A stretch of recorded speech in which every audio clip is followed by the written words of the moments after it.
মুহূর্তে রিনি আমার সাথে রয়েছে স্টুডিওতে, হটসিট বলি আর সিট বলি, যাই বলি না কেন। রিনি, কেমন আছেন আপনি? ভালো আছি ভাইয়া।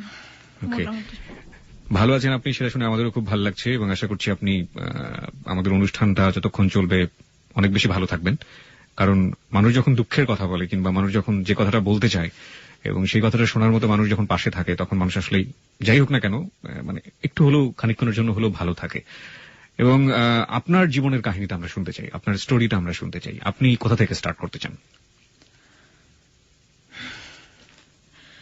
হ্যাঁ, আমি একটু প্রথমে একটু জিজ্ঞেস করতে চাই যে আপনার পড়াশোনা সম্পর্কে, আপনি কোথায় পড়াশোনা করেছেন এবং কতদূর পর্যন্ত পড়াশোনা করেছেন?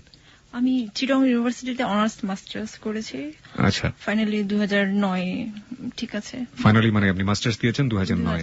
ওকে, আমাদের আজকের যে অতিথি তিনি চিটাগং ইউনিভার্সিটি থেকে অনার্স মাস্টার্স কমপ্লিট করেছেন। আচ্ছা, এমনি ঢাকা শহরে আপনি কোন একটা এলাকায় থাকেন এবং আপনি পেশা হিসেবে এখন কি করছেন? আমি একটি বাচ্চাদেরকে ইংলিশ মিডিয়াম স্কুলে টিচিং করছি। আচ্ছা, বাচ্চাদের একটা ইংলিশ মিডিয়াম স্কুলে আপনি পড়াচ্ছেন। আর আপনার এমনিতেই ছোটবেলা কেটেছে কোন এলাকায়? আসলে ছোটবেলা আমার খুব সুন্দর একটা জায়গায় কেটেছে, প্রকৃতির অনেক কাছাকাছি, বাংলাদেশের হিল ট্রেক্সে। ওকে, মানে পার্বত্য এলাকায় আপনি বড় হয়েছেন এবং সেখানেই আপনার ছোটবেলা কেটেছে। চলুন আমরা এবার স্টোরির দিকে যাই, গল্পের দিকে যাই। আপনি আসলে কোথা থেকে শুরু করতে চান? আমার গল্পটি অনেক বড়, তবু বলবো আর কি। আমরা শুনতে চাই। সেটা হচ্ছে ভালোবাসারই গল্প, ভালোবাসার দাবি নিয়ে আসছি এখানে।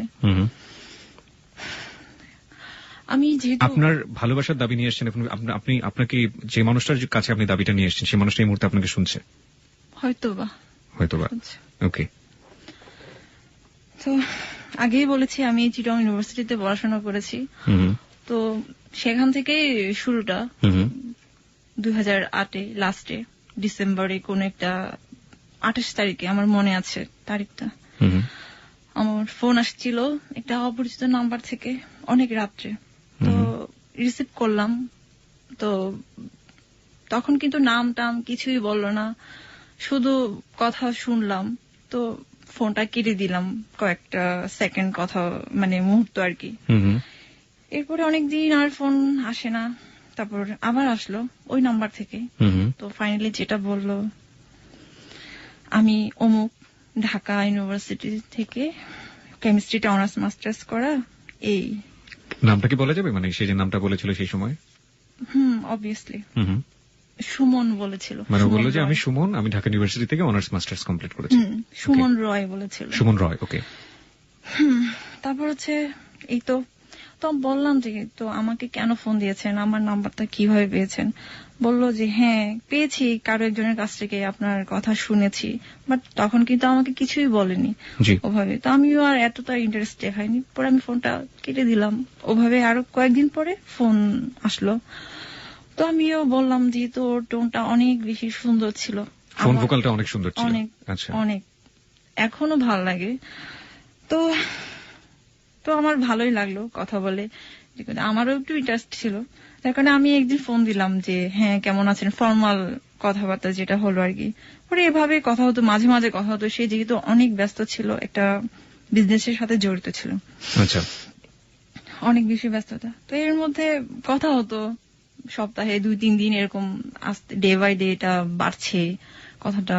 তো আপনি থেকে তুমিতে হলো, ভালো লাগা থেকে একটু অন্যরকম একটা ফিলিংস, ওর জন্য আমার একটু কষ্ট লাগা, যেটা সবকিছু বুঝতে পারলাম আর কি, যে আপনি তাকে ভিন্নভাবে আবিষ্কার করলেন, যে মানুষের প্রতি আপনার একটা ভিন্ন রকমের সিম্প্যাথি কাজ করছে। ঠিক তাই। পরে ও বুঝতে পারলো যে আমি ওর প্রতি অনেকটা একটু উইক হচ্ছি। হ্যাঁ, সেও বুঝতে পারলো। তো যাই হোক, ওভাবে কথাও চলতো, কিন্তু আমাকে সে অ্যাভয়েড করতো প্রথম দিকে। যেমন ওর ফোনটা অনেক সময় বিজি থাকতো, তো আমার এগুলো অনেক, আমি একটু বেশি ইমোশনাল, এবার দেখলে আমি কান্না পেত আমার। কিন্তু সে তখন আমার কিছুই হয়নি, ভালোবাসাও হয়নি, কিছুই হয়নি, কিন্তু ওর প্রতি আমার কেনটা এতটা ফিলিংস কাজ করতো যে ওর ফোন নাম্বারটা বিজি পেলে আমার খুব কষ্ট হতো। আচ্ছা, খুব কষ্ট হতো, আমার চোখের জল চলে আসতো এইভাবে। পরে একদিন আমি বললাম, দেখো, একদিন বললাম যে মেয়েদের হচ্ছে শেষ আশ্রয়স্থল কোনটা জানো? তারপর বলো যে কোনটা? তার স্বামী হচ্ছে তার সবচাইতে নিরাপদ আশ্রয়। তুমি কি আমাকে সেই নিরাপদ আশ্রয়টুকু দিবা? আমি কিন্তু বলেছি। আপনি ফার্স্ট তাকে এই কথাটা বললেন, হ্যাঁ। নট লাভ, যে তোমাকে লাভ করি এরকম কিছু না, সরাসরি হাজব্যান্ড। হ্যাঁ, ওকে, দিয়েছিলাম। তা যেহেতু আমি ওর প্রতি আমার একটু ভালোবাসা, অন্যরকম একটা ফিলিংস কাজ করতেছিল, তা সে বললে অনেকক্ষণ একটু চুপ করলো, বলছে হ্যাঁ দেয়া যাবে না কেন, অবশ্যই। তো তখন থেকে কথাটা আরো একটু এগোলো, যে আমি বুঝতে পারলাম যে ওর প্রতি আমার পরিপূর্ণ ভালোবাসা মেক হচ্ছে আর কি। তো এভাবে কথা হতো, সারা রাত জেগে কথা বলতাম। আমার রুমের পাশে অনেক সুন্দর একটা কার্নিশ ছিল, ওই কার্নিশে বসে বসে। চিটাগং ইউনিভার্সিটিতে? ইয়েস, শামসুনার হলেই ছিলাম বলেই ফেলি। ওকে। তো আমার পাশে মানে রুমের পাশে একটা সুন্দর একটা গাছ ছিল, সেটা হচ্ছে চামেলি ফুলের গাছ। এত ওকে বলতাম যে দেখো আমি খুব সুন্দর একটা পরিবেশে তোমার সাথে কথা বলি, সারা রাত কথা বলতাম, সারা রাত এভাবে কখন যে ভোর হয়ে যেত। ও অনেক বেশি ভালো লাগা ছিল তখন। গান শোনাতাম ফোনে, আমার গানের গলা মোটামুটি ভালো আছে। ওকে, গান শোনাতাম এভাবে আর কি, ঠিক আছে। তো কিন্তু মাঝে মাঝে সে আবার উধাও হয়ে যেত, ফোন বন্ধ থাকতো, কোথায় যেত, তখন আমার অনেক কষ্ট হতো, আমি অনেক কান্না করতাম। আমার বান্ধবীরা জিজ্ঞেস করতো কি হয়েছে, তখন নতুন নতুন ওর সাথে। তো আমি কাউকে কিন্তু বলিনি যে এরকম একটা ছেলের সাথে আমার এরকম হয়েছে, আমি কিছুই বলিনি তখনও। তো আমার অনেক ক্লোজ একটা বান্ধবী ছিল, নামটা বলি, তার নাম হচ্ছে সুমি, রোকসানা আক্তার সুমি। তো ওকে আমি অনেক কিছু বলতাম আর কি, সবকিছু শেয়ার করতাম, যে দেখো আমার একটা এরকম একটা ছেলের সাথে আমার পরিচয় হয়েছে, আমি তো ওকে ভালোবেসে ফেলছি বা ভালোবাসতে শুরু করেছি, আমি কি করব। কতদিন ছিল আপনাদের এই ধরনের মানে সম্পর্ক, যা দেখেননি দুই চোখে, শুধুমাত্র ফোনে? এটা ছিল হচ্ছে 2008 লাস্টে ওর সাথে কথা হইতো, 2009 মেতে ওর সাথে আমার প্রথম দেখা হয় 20 তারিখে। তার মানে বলতে গেলে প্রায় 6 মাসেরও বেশি। আচ্ছা, ওভাবে। তো ওরকম ভাবে আমি আবার বলতাম যে আমি একটু স্বপ্নিক মানুষ আর কি। হ্যাঁ, যেমন আমি বৃষ্টিতে ভিজতে পছন্দ করি, তারপর হচ্ছে শাড়ি পরা আমার অনেক পছন্দ, অনেক ভালো লাগে। তো আমি এগুলা যখন হলের বিভিন্ন প্রোগ্রাম হতো আমাদের ভার্সিটিতে, আমার খুব ফিল করতাম যে আমার একজন মানুষ থাকবে কাছে, সে আমাকে দেখবে, আমি ওর সাথে ঘুরবো। যেমন বিভিন্ন ফেস্টিভ্যাল হয়, যে ভ্যালেন্টাইন্স ডে, তারপর পহেলা ফাল্গুন, এগুলো তো হয়, ক্যাম্পাসে হয় এগুলা। তো আমার খুব ইচ্ছে হতো। তো এপ্রিল 14 তারিখে যেটা হলো পহেলা নববর্ষে আর কি, আমি ওকে বললাম যে তুমি আসো না। আমি কিন্তু ওর প্রতি অনেকটাই অধিকার, মানে সে দেয়নি হয়তো, বা আমি নিজেই আমি করছি, তুমি আসো, আমি শাড়ি পরবো, তুমি দেখবা আমাকে। কিন্তু তখনও কিন্তু দেখা দেখি হয়নি ওদের, ঠিক আছে, ওর সাথে আমার। পরে ও বললো যে একবার বলে আসবে, একবার বলে আসবে না। সে আমাকে বলে তুমি ঢাকায় আসো। আমি বলছি ঢাকা আসবো, আমি কোথায় থাকবো, আমার তো অনেক ঝামেলা হবে। যদিও আমি ঢাকায় পড়াশোনা করেছি কলেজটা, তারপরও আর কি। হ্যাঁ, তো আমি ওকে অনেক রিকোয়েস্ট করেছি, একদম ভোর রাত পর্যন্ত বলেছি তুমি আসো। সারা রাত আমার এখনো মনে আছে, আমি আমাদের হলের অনেক বড় একটা মাঠ ছিল, একদম চারপাশে অনেক ফুলের গাছ ছিল, তো ওই মাঝখানে কিছু চেয়ার ছিল বসার জন্য, ওখানে বসে বসে শুয়ে আমি ওর সাথে সারা রাত কথা বলছিলাম যে তুমি আসো। অনেক কান্না করেছে, কিন্তু সে আমার কথা রাখেনি। যাই হোক, আমি সবাই যেহেতু শাড়ি পরছে, তো আমিও পরলাম, শাড়ি পরলাম, সুন্দর করে সাজুগুজু করলাম, ফুল টুল দিলাম। আমার তো এগুলো একটু ভালোই লাগে। তো যাই হোক, সেটা গেল, সারাটা দিন ওভাবে গেল, মন খারাপ করে সবাই ঘুরতেছে তাদের ভালোবাসার মানুষকে নিয়ে। আমারও খুব ইচ্ছা ছিল। ও একটি বারের জন্য আমাকে ফোন দিল না, ওই দিন একটি বারের জন্য ফোন দিল না। হয়তো সেও তার ফ্রেন্ডের সাথে সময় কাটিয়েছে এখানে, আমি জানি না, এটা আমাকে আর পরে বলেনি। সারা রাত আমাদের ভার্সিটির প্রোগ্রাম হয়েছিল, লালন গান, এই সেই কত কিছু। তো এই তো হলে আসলাম, অনেক কান্না করলাম ওই দিনও, আবার রাত্রেও। ও ফোনই দিল না, আমার ফোন রিসিভ করলো না। এভাবে 2-3 দিন পরে আবার কথা হলো। তো আমি বললাম তুমি এত কষ্ট দিচ্ছ কেন আমাকে, শুরুটাই তো তুমি আমাকে কষ্ট দিচ্ছ।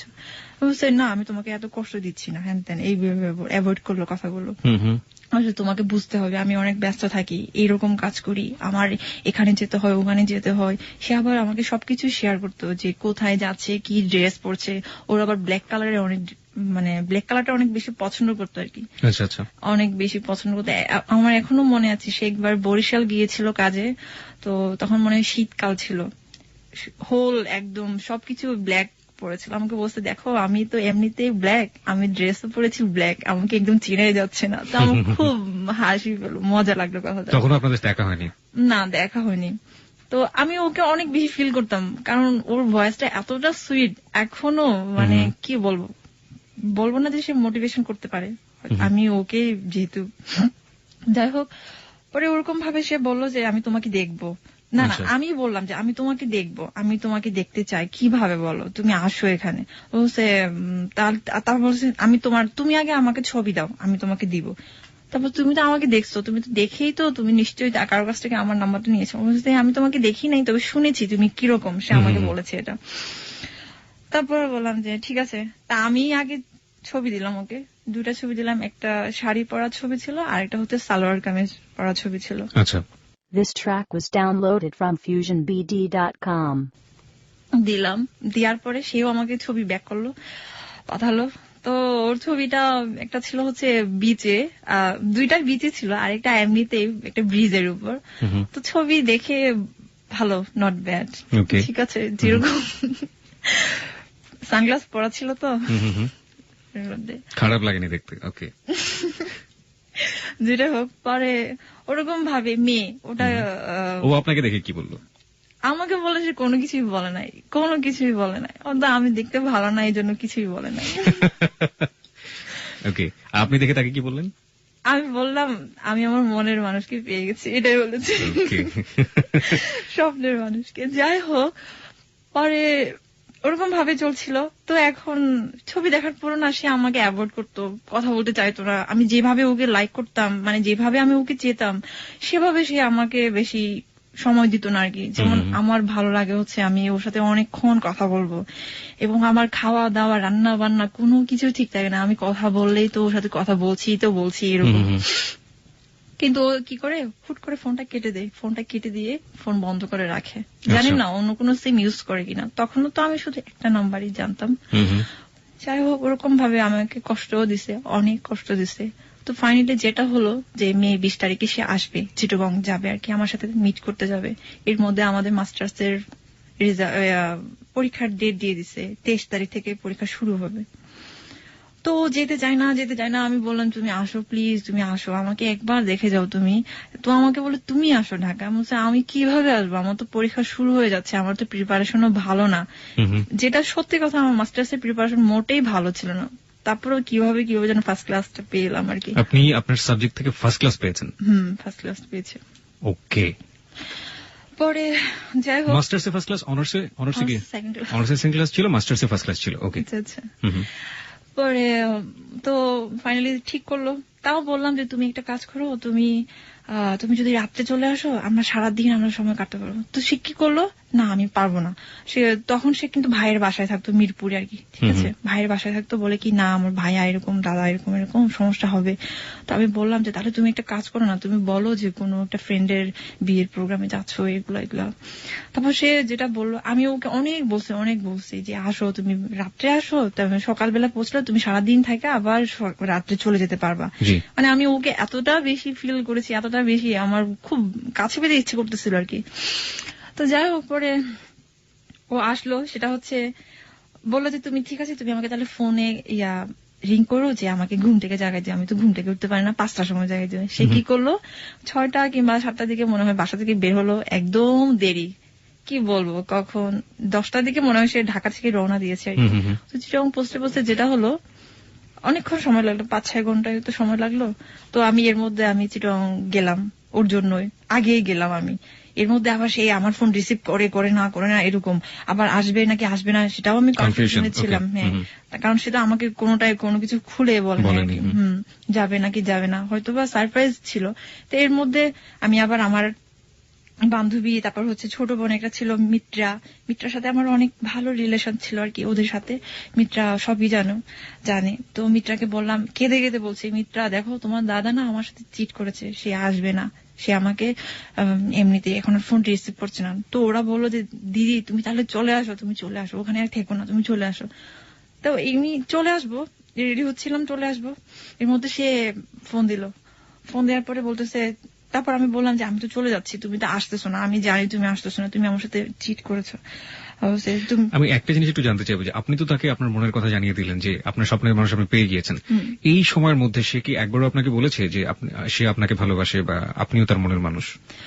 এরকম ভাবে বলেনি, তবে আমি ওর কথায় বুঝতে পেরেছি সেও আমার প্রতি কিছুটা দুর্বল হয়েছে, হয়তো বা তার কিছু থাকতে পারে, জানি না আর কি। যাই হোক, সেটা আমি আর জানার চেষ্টা করিনি। পরে ওরকম ভাবে তো বললো যে দেখো তুমি যদি চলে যাও তাহলে কিন্তু তুমি মিস করবা, আমি তোমার নাম্বারটা কার কাছ থেকে পেয়েছি সেটা কিন্তু তুমি মিস করবা। তা আমি বললাম যে তুমি কি আসতেছো? বলছে হ্যাঁ আমি আসতেছি, আমি অমুক জায়গায় আছি, তুমি হানিফ কাউন্টারে আসো। তারপর আমার মনে আছে আমি থেকে গেলাম, শপিং কমপ্লেক্স নামে একটা জায়গা আছে মুরাদপুর, ওখান থেকে গেলাম আমি হচ্ছে হানিফ কাউন্টারে। তো আমি একটা পিছনের সিটে একটা বসেছিলাম আর কি, যেখানে গেস্ট হাউস ছিল। তো ও আগে থেকেই বসেছিল একটা পাশে ছোট্ট একটা দোকানে, ওখানে বসেছিল, বসে সে কিছু হালকা খাচ্ছিল আর কি। তো আসার পরে হাসলো সেও, আমি তো ওকে দেখে ছবির সাথে মিলাতে পারছি না আর কি। হ্যাঁ, তখন চোখে চশমাও নেই, গায়ে কালো কাপড়ও নেই। আমার এখনো মনে আছে সে একটা কফি কালারের একটা প্যান্ট, তারপর হচ্ছে স্কাই কালারের। এখানে একটা কথা আছে, সে তার প্রিয় রং হচ্ছে ব্ল্যাক আর একটা হচ্ছে ব্লু কালার। সে আমাকে বলেছিল তোমার সাথে আমার ফার্স্ট যেদিন দেখা হবে তুমি পরবা হচ্ছে ব্লু কালারের একটা ড্রেস। তো আমি ওর কথা রেখেছি, আমি ব্লু কালারের একটা ড্রেস পরে গিয়েছিলাম। আমাকে ভালোই লাগছিল, জানি না সবাই বলছিল ভালো লাগছে, যাই হোক এটাই। তারপর দেখা হলো, তারপর বসলাম কিছুক্ষণ ওই ছোট্ট পাশের দোকানে আর কি। ও বললো যে তুমি কিছু খাবা? প্রথম কথা এটা ছিল তুমি কিছু খাবা? আচ্ছা। তো বলছে না আমি কিছু খাবো না, আমি শুধু তোমাকে দেখবো। আপনি বলেছিলেন এটা? ওকে। আর ও কি বললো? তুমি কিছু খাবা? হ্যাঁ। আর কিছু কথা হলো না, পরে ওখান থেকে বের হয়ে আমরা রিক্সা নিয়ে আমরা গেলাম, ফয়েজ লেকে গেলাম আর কি। চিটাগং ফয়েজ লেক। আর ঢুকি নাই। হলো 20 তারিখে, মে 20 তারিখ। ওই দিন অনেক ঘুরেছি। ফয়েজ লেকে গিয়েছি, ফয়েজ লেকে যাইনি, পাশে একটা চিড়িয়াখানা ছিল, ওখানে গিয়েছিলাম। তো যাই হোক, যতটুকু সময় ছিল অনেক কাছাকাছি ছিলাম, তো মনে হচ্ছিল আমার একবারের জন্য মনে হয়নি যে ওদিন আমার সাথে প্রথম দেখা। ঠিক আছে, এতটা ফিল করেছি। ও হয়েছে কিনা জানি না আমি, যাই হোক। আপনি কি কখনো জিজ্ঞেস করেননি যে তোমার কেমন লাগছে, তোমার ভালো লাগছে কিনা? ও আসলে না একটু চাপা স্বভাবের, তেমন একটা এক্সপ্রেস করতে পারে না, নিজেকে এক্সপ্রেস করতে পারে না। ওকে। তো অনেকটা ঠিক সেরকম, আজ পর্যন্ত আমাকে বলেও নি মনে হয় যে আমি তোমাকে অনেক ভালোবাসি। এটা একবারও বলেনি? মানে খুব কম, আমি যতটা আমি ওকে বেশি একদম পাগলের মতো করে ভালোবাসি। ও হয়তো বাসে, বাট এক্সপ্রেস করতে পারে না নিজেকে। ওকে। চাপা স্বভাবের। তো যাই হোক, ওই দিন চলে গেল রাতে না, ঠিক বিকেল সন্ধ্যার দিকে আর কি। তো আমাকে আবার হলে যেতে হবে, আমাদের হলে যাওয়ার টাইম হতে 7টা পর্যন্ত, তো এর আগে আমাকে হলে ব্যাক করতে হবে। তো যাওয়ার সময় অনেক কষ্ট লাগলো, কান্না করলাম, মনে হচ্ছে অনেক দূরে চলে যাচ্ছে, আর কোনোদিন দেখা হবে কিনা। আর ও কি করলো? হি হি করে হাসতে হাসতে বের হয়ে গেল নাকি? ও কান্নাকাটি করছিল? ও তো কোনো কান্নাই করলো, ও জানি না ও কোনো ফিলিংস ছিল কিনা, আসলে ছেলে মানুষ তো বুঝে যায় না। ওকে। তো চলে গেল, যতটুকু পর্যন্ত দেখলাম ওর বাসটাকে, আমার এখনো মনে আছে ও দাঁড়িয়েছিল, সিট পাচ্ছিল না। তো দেখলাম চলে গেল, একটা পর্যায়ে চোখের আড়ালেই চলে গেল। তো আমি বাসায় হলে চলে গেলাম। এখন তো সবাই জিজ্ঞেস করছে কি অবস্থা, কি হলো কি এরকম দেখতে কত কিছু। দেখতে যেরকমই হোক না কেন, আমি আমার মনের মানুষকে পেয়ে গেছি। আমি যাকে এতদিন আমি স্বপ্নে আমি কল্পনা করেছি তাকে আমি পেয়েছি। আমার মনে হচ্ছে আমি পেয়েছি, জানি না আদৌ পাবো কি না তাকে।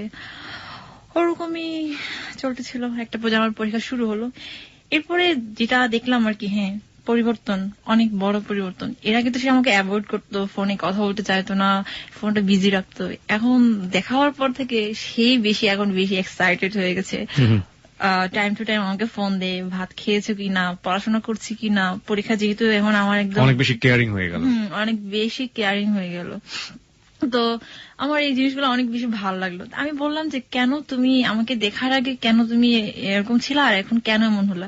বলছে আমি জানি না, বলতেছে কেন জানি তোমাকে দেখে আমার অনেক ভালো লেগেছে। আচ্ছা আচ্ছা। এটা আমি বলছি, কেন ভালো লাগে? তুমি তো আমাকে ছবিতেও দেখেছো আর শুনেছো, তাই না? তো বলছে জানি না, মানে সে শুধু জানি নাই বললো, আর কোনো কিছু আর বলতে পারলো না। তো ওরকম ভাবে অনেক বেশি কেয়ারিং করলো। একটা পর্যায়ে আমার বিয়ের প্রপোজাল আসলো আর কি। বিয়ের প্রপোজাল আসলো মানে কি? মানে এই ছেলে বিয়ের প্রপোজাল না, আপনার পরিবার থেকে? অন্য। আচ্ছা আচ্ছা আচ্ছা, পরিবার থেকে আসে না, অন্য অন্য জায়গা থেকে আসলো? আচ্ছা। আমার তো এমনিতে বিয়ের প্রপোজাল আসতেছিল প্রায় অনেক দিন আগে থেকে। তো যেভাবে হোক আমি মাকে বলেছি, দেখো আমার ফাইনাল পরীক্ষা শেষ না হওয়া পর্যন্ত আমি বিয়ে করতে পারছি না, কিংবা আমার ক্যারিয়ার করবো ড্যানে আমি বিয়ে করব। তো ওটা অতটুকু পর্যন্ত আমি আমার মাকে সেভাবে বলে বলে আমি রেখেছি। বাট ফাইনালি যেটা আসলো সেটা হচ্ছে অনেক ভালো একটা বিয়ের প্রপোজাল, বাইরে থাকে ছেলেটা। আচ্ছা, এখানে আমি একটু আমাদের শ্রোতাদের উদ্দেশ্যে একটু একটা জিনিস পরিষ্কার করে রাখতে চাই। আপনার পুরো পরিচয়টা দিতে চাই না, কিন্তু আপনি যে কমিউনিটিতে বড় হয়েছেন বা যে সমাজটাতে বড় হয়েছেন, সেই সমাজের নিয়ম হচ্ছে যে আপনার সেই সমাজের লোকের সাথে আপনার বিয়ে হতে হবে এবং তার বাইরে আপনি অন্য কোনো ছেলেকে বা বাঙালি ছেলে বলতে যেটা বোঝায় সেই ছেলেকে আপনি বিয়ে করতে পারবেন না। মানে একটা ক্ষুদ্র নৃগোষ্ঠীতে আপনি বড় হয়েছেন এবং সেটা পাহাড়ের কলি। এবং আগেই তো বলেছি বাংলাদেশে হিল ট্রেকস তো তিনটা আছে, বান্দরবান, খাগড়াছড়ি, রাঙ্গামাটি। এবং আপনি খাগড়াছড়িতে? আমি আমার জন্ম হচ্ছে খাগড়াছড়িতে, বড় হয়েছি ওখানে। এই তো আপনার যে বিয়ের প্রস্তাবটা যেটা এসেছিল সেটা কি আপনার গোত্রেরই লোকজন? আমাদেরই গোত্রেরই লোকজন। তো সে থাকে আবার বাইরে থাকে, আমি বলতে চাচ্ছি না। ওকে, হ্যাঁ ঠিক আছে। তো যাই হোক, আমার মা তো অনেক বেশি ইয়ে হয়ে গেল যে হ্যাঁ এরকম ছেলে আর পাওয়া যাবে না, ভালো ছেলে, ভালো ফ্যামিলি, সবকিছুই। তো এখন আমি কিভাবে বলবো? আমি ওকে বললাম, দেখো আমার তো এরকম একটা বিয়ের প্রপোজাল আসছে, আমি কি করব, আমি কি করব, তুমি বলো। অনেকটু হয়ে গেল। আর আমি চিন্তা করি এটা যে, কারণ আমি যে ফ্যামিলিতে বড় হয়েছি সেটা তো কোনোদিনও অ্যাকসেপ্ট করবে না, আর সোসাইটি একটা কথা আছে সেটাও আমার চিন্তা করতে হচ্ছে। এগুলা অ্যাকসেপ্ট করবে না মানেটা কি? ওর কোয়ালিটি নাকি বাঙালি ছেলে এই কারণে অ্যাকসেপ্ট করবে না? অ্যাকচুয়ালি কোয়ালিটি এখানে ডাজন্ট ম্যাটার, মানে আপনাদের গোত্রের না, এটাই হচ্ছে মূল কারণ। ওকে, তারপর বলে রাখি এখানে ওর আর আমার রিলিজন অন্য রিলিজন। আপনার রিলিজন আলাদা ছিল এবং ওর রিলিজন আলাদা ছিল। ওকে, এখানে তারপর হচ্ছে এই তো বলতো না তুমি চিন্তা করো না, তুমি একটা কাজ করো, তুমি পরীক্ষা শেষ হলে তুমি ঢাকায় চলে আসো, এভাবে আমাকে বললো। আমি তো দেখো ঢাকায় চলে আসো বললে তো হবে না, আমার তো এখানে অনেক জিনিসপত্র রয়ে গেছে, আমি এগুলা নিয়ে কিভাবে আসবো। তারপর সে বলল না তুমি চিন্তা করো না। কিন্তু এর মধ্যে আবার সে একটু অন্যরকম হয়ে গেল, আবার মাঝে মাঝে ফোন বন্ধ পাইতাম। তারপর হচ্ছে একটু কেমন জানি ছাড়া উদাস একটা কেমন জানি আর কি। তো আমার অনেক কান্না পেত, আমি বেশি একদম কেঁদে ফেলি। আমি আগে বলেছি আমি অনেক বেশি ইমোশনাল। তো একটু আনসার্টেন একটু হচ্ছিল আর কি, যে রিলেশনটা আসলেই কি মানে এরকম আর কি। তারপর এদিকে আমার মা প্রতিনিয়ত ফোন দিচ্ছে যে দেখ তো পরীক্ষা শেষ হলে কিন্তু বাড়িতে আসতে হবে তোর, ইউনিভার্সিটি থেকে বাড়িতে চলে আসবে। হ্যাঁ আসতে হবে। এরকম ভাবে পরীক্ষা দিচ্ছিলাম। পরীক্ষা মোটামুটি ভালোই হচ্ছিল, যদিও প্রিপারেশন ভালো ছিল না।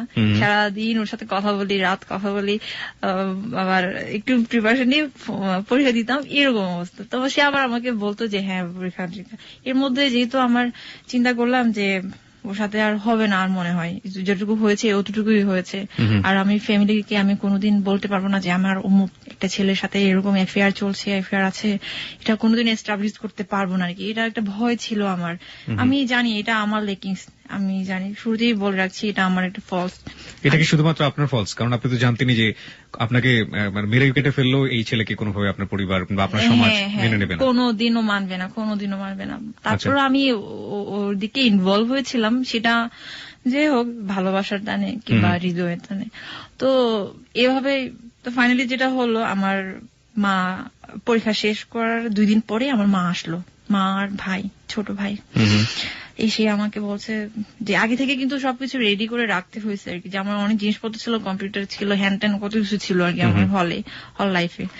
তো ওই দিন যেদিন চলে যাব, এর আগে কিন্তু আমার ভালোবাসার মানুষ সে আমাকে নিতে গিয়েছিল আর কি, যে মানে বসলো যে আমি আসবো, আমি চিটং আসবো। তা আমি ওকে বাধা দিয়েছি, না তুমি এসো না, তুমি আসো না, এখন এসো না। আমি চাচ্ছিলাম যে ও এসে কিছু একটা হোক, সেটা আমি চাচ্ছিলাম না আর কি। হ্যাঁ, তো যাই হোক পরে বাড়িতে আমাকে নিয়ে গেল।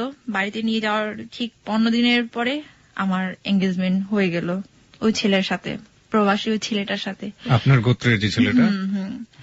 তো এঙ্গেজমেন্ট বলতে কি আশীর্বাদ আর কি, ঠিক আছে, আমরা তো আশীর্বাদই বলি। তো ওই ছেলে তখনও বাইরে ছিল, এপ্রিলে আসার কথা ছিল আর কি। এপ্রিলে আসার কথা ছিল, ওর মা তারপর আত্মীয় স্বজন সবাই এসে আমাকে আশীর্বাদ করে গেল। এর মধ্যে কিন্তু আমি ওকে অনেক লাভ করি, এটাও আমি ভুলতে পারছি না। বাট তারপর আমি একটা যেটা হচ্ছে আমি ডিসিশন নিয়েছিলাম যে যেহেতু আমি এঙ্গেজমেন্টটা করেই ফেলেছি, তাহলে আমি এখন আমার বাবা মায়ের কথা মতোই আমি ওই ছেলেটাকে বিয়ে করবো। ওই ছেলেটাকে আপনার দেখা হয়নি? ছেলেটা তখন অস্ট্রেলিয়াতেই থাকে? অস্ট্রেলিয়া থাকে, ছবিতে দেখেছি, কথা হয়েছে। আচ্ছা আচ্ছা, অস্ট্রেলিয়া। ওকে, যাই হোক, তারপরে পরবর্তীতে কি হলো? মানে যখন আপনি সিদ্ধান্ত নিয়ে ফেলেন সেই ছেলেটাকে আপনি বিয়ে করবেন এবং লম্বা একটা ব্রেক আপনার চলে আসলো, আপনি যাকে লাভ করেন তার সাথে, তাই তো? তারপর আমি সিম চেঞ্জ করেছিলাম মাঝখানে, আবার আগের সিমে আবার গেছি, এরকম আর কি। সে আমার বেশ কয়েকটা নাম্বারই জানতো, যার কারণে আমি আর করতে পারিনি আর কি। পরে আমি ওকে মেসেজ দিলাম যেদিন আমার এঙ্গেজমেন্ট হবে, যে দেখো আমার মানে অমুক তারিখে আমার এঙ্গেজমেন্ট হবে। কিন্তু সে বিশ্বাস করেছে কিনা জানি না আর কি। হ্যাঁ, এর মধ্যে কিন্তু সে আমার সাথে অনেকবার ফোনে ট্রাই করেছে, বাট আমি নিজেই আমি ওকে অ্যাভয়েড করেছি প্রথম দিকে আমি ওকে অ্যাভয়েড করেছি, কারণ আমি যেহেতু ফ্যামিলির সাথে আমি অ্যাডজাস্টমেন্ট হচ্ছি, যার কারণে আমি চেয়েছিলাম তাহলে ওকে আর কেন কষ্ট দিব, কষ্ট তো আমিও পাচ্ছি, ও আরো বেশি পাবে, এই কারণে। তো যাই হোক, যথারীতি আমার এঙ্গেজমেন্ট হলো, আশীর্বাদ হলো, ছোটখাটো একটা বিয়ের মতো একটা প্রোগ্রাম হয়েছিল আমাদের বাড়িতে, অনেক আত্মীয় স্বজন, তারপর হচ্ছে পাড়ার প্রতিবেশী সবাই, আর শ্বশুর বাড়ির লোকজনও অনেক কিছুই নিয়ে আসলো আমার জন্য। এক কথায় আমার শাশুড়ি আমাকে তো অনেক বেশি একদম কি বলবো, নিজের মেয়ের মতো করে, মানে যেটা বলে না মনে প্রাণে একটা বউ পেয়েছি, হয়তোবা সেরকম ভাবে পেয়েছিল আমাকে। যাই হোক, পরে ফাইনালি যেটা হলো, এর মধ্যে কিন্তু ওর সাথে আমার আর কোনো কথা হয় না, সুমনের সাথে আর কোনো কথাই হয় না। আমি টোটালি ওকে অ্যাভয়েড করি, ফোন দিলে রিসিভ করে না, তারপর অন্যকে দিয়ে ফোন রিসিভ করা, হ্যান ত্যান এগুলা। এর মধ্যে আমাকে যেহেতু বাইরের একটা ছেলের সাথে বিয়ে হয়েছে, মানে এঙ্গেজমেন্ট হয়েছে, তো সেভাবেই তো নিজেকে সেট আপ করতে হবে, হ্যাঁ, রেডি করতে হবে। তো আমাকে ঢাকায় পাঠানো হলো ড্রাইভিং শেখার জন্য, হায়ার্স করার জন্য, বিভিন্ন আরো যা যা কিছু লাগে আর আইএলটিএস এবং ড্রাইভিং শেখার জন্য। তো ফাইনালি আবার 20 দিন পরে আমি ঢাকায় আসলাম। ঢাকায় এসে প্রথমে আমি একটা বাসায়, আমার কাজিনদের সাথে বাসায় উঠে, আমি বলতে চাচ্ছি না কোথায়, ওকে ঠিক আছে, উঠলাম। তখনও কিন্তু সে জানে না যে আমি ঢাকায় আসছি। এটা পরে একটা দিন সে এক পর্যায়ে সে জানতে পারলো যে আমি ঢাকায় চলে আসছি। এটা ঢাকায় চলে আসছি যেই না শুনছে, তখন থেকে সে আরো বেশি ক্রেজি হয়ে গেছে, আমাকে দেখবে, আমাকে মানে আমার সাথে দেখা করার জন্য আর কি। কিন্তু সে সুমন, হ্যাঁ। তা আমি কিন্তু অ্যাভয়েড করতেছিলাম, বারবার আমি অ্যাভয়েড করতেছিলাম, না আমি ঢাকায় না, আমি তোমার সাথে। জানলো কিভাবে যে আপনি ঢাকায় এসেছেন? জানতে পেরেছে হচ্ছে এরকম, আমাকে ফোন দিয়েছিল, আমি তখন ফোনের কাছে ছিলাম না, আমি ওয়াশরুমে ছিলাম। তো আমার কাজিন রিসিভ করেছিল, কাজিনটাই বলেছে আর কি যে দিদি তো এখন ওয়াশরুমে, বলছে কোথায় এটা, ঢাকায়। ঢাকায় কোথায়, অমুক জায়গায়, এভাবে বলল। পরে তো এভাবে আর কি, ঠিক আছে। তো যেহেতু আমি ওকে লাভ করি, অনেক ভালোবাসি ওকে, যার কারণে আমি আর ওকে অ্যাভয়েড করতে পারিনি। তো দেখা গেছে আমাদের যোগাযোগটা ওরকম ভাবে হয়েছিল। আমি ড্রাইভিং শিখতাম, তারপর হচ্ছে একটা প্রতিষ্ঠান আছে, ওখানে আমি কম্পিউটার কোর্স করতাম, ওখানে ও সবকিছুই জানতো, এগুলা ওভাবেই ওর সাথে আমার যোগাযোগটা হয়েছিল। কিন্তু প্রথম থেকে আমার একটা, আমি দোষ স্বীকার করছি, আমি ওকে একদমই অ্যাভয়েড করেছি, একদমই একদম প্রথম দিকে, একদম মানে হ্যাঁ, ঢাকায় আসা প্রথম দিকে ও অনেক অ্যাভয়েড করেছি, খুব বকা দিয়েছি, খুব ইনসাল্ট করেছি, অনেক ইনসাল্ট করেছি ওকে। আচ্ছা, মনে আছে ভোর সকালে একদিন বলেছিল যে তুমি আসো, যে অমুক জায়গায় এসো, আমি আসবো, এইভাবে। আমি বলছি না, একদম ডিরেক্টলি। আচ্ছা, যেহেতু আমি এখন একজনের সাথে ইনভলভ হয়ে গেছি, আমার ফ্যামিলি আছে, তো চাচ্ছিলাম না যে ওকে আবার নতুন করে কষ্ট দিই, এই জন্য। তো দেখা গেল ওরকম ভাবে, আর ওরকম ভাবে চলতে চলতে আমি আর পারিনি। পরে ওর সাথে আমার যোগাযোগ হয়ে গেল, দেখা হলো, দেখা হওয়ার পরে তো আরো বেশি কান্না করলাম, অনেক, ও অনেক বেশি ইমোশনাল হয়ে গেল, এভাবে এগুলো আর কি আমাদের সম্পর্কটা।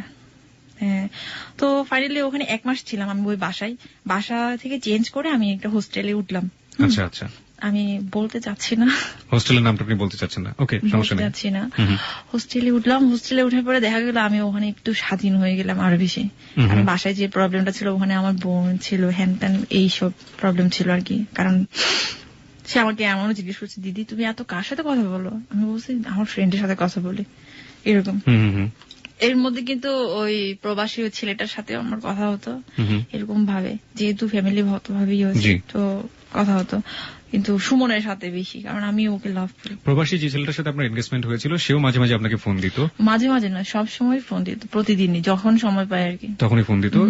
আপনি একই সাথে দুজন মানে বলা যেতে পারে? দুজন বলা যেতে পারে বলতে কি বললাম, ওই যে আমি ফ্যামিলির দিকে বাইন্ডিং, এই জন্য আমার জাস্ট একটা ফর্মাল একটা জাস্ট কিছু, সেই জন্য আপনার প্রবাসী ছেলেটাকে সময় দিতে হতো। সময় দিতে হচ্ছে এরকম। কিন্তু ফাইনালি যেটা হচ্ছে আমি মনের প্রাণে তো আমি লাভ করি একজনকে, এইটাই।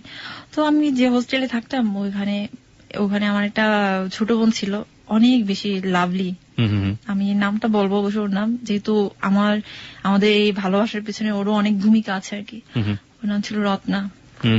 আমার চেয়ে অনেক জুনিয়র ছিল, কিন্তু জুনিয়র থাকলেও কি হবে, আমার হচ্ছে ওদের সাথে এত ফ্রেন্ডলি রিলেশন, ওরা কখনোই বলতো না যে আমি ওদের চেয়ে এত বছরের সিনিয়র, এটা কোনোদিন না। ওদের রিলেশন, ওদের সাথে আমার এরকম রিলেশন। আমার একটা গুণ কি জানি না, যার সাথে আমি যেখানে যাই না কেন আমাকে আপন করে নিতে পারি আর কি, সেটা।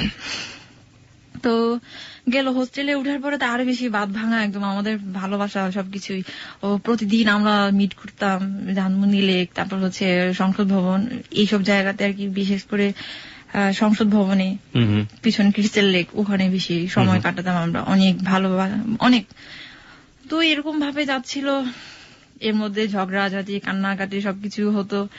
তারপর হচ্ছে যেটা হয় আর কি, আমার মনে আছে এমনও দিন রাত গেছে, অনেক শীতকাল, হোস্টেলের সামনে আসছিল সে রাত 11:30টার সময়, 12টা বাজে, শুধুমাত্র আমাকে একটা পলক দেখার জন্য। আমি বারান্দায় গেছি, বলছে তুমি বারান্দায় চলে আসো, আমাকে দেখবে সে। পরে নিচে দাঁড়িয়ে ফোনে কথা বলছি, আর আমি আর রত্নার বারান্দায়। তো এভাবে কথা বলতাম অনেকক্ষণ। ও আসতো আমাকে দেখতো, একটু দেখার জন্য আসতো সে।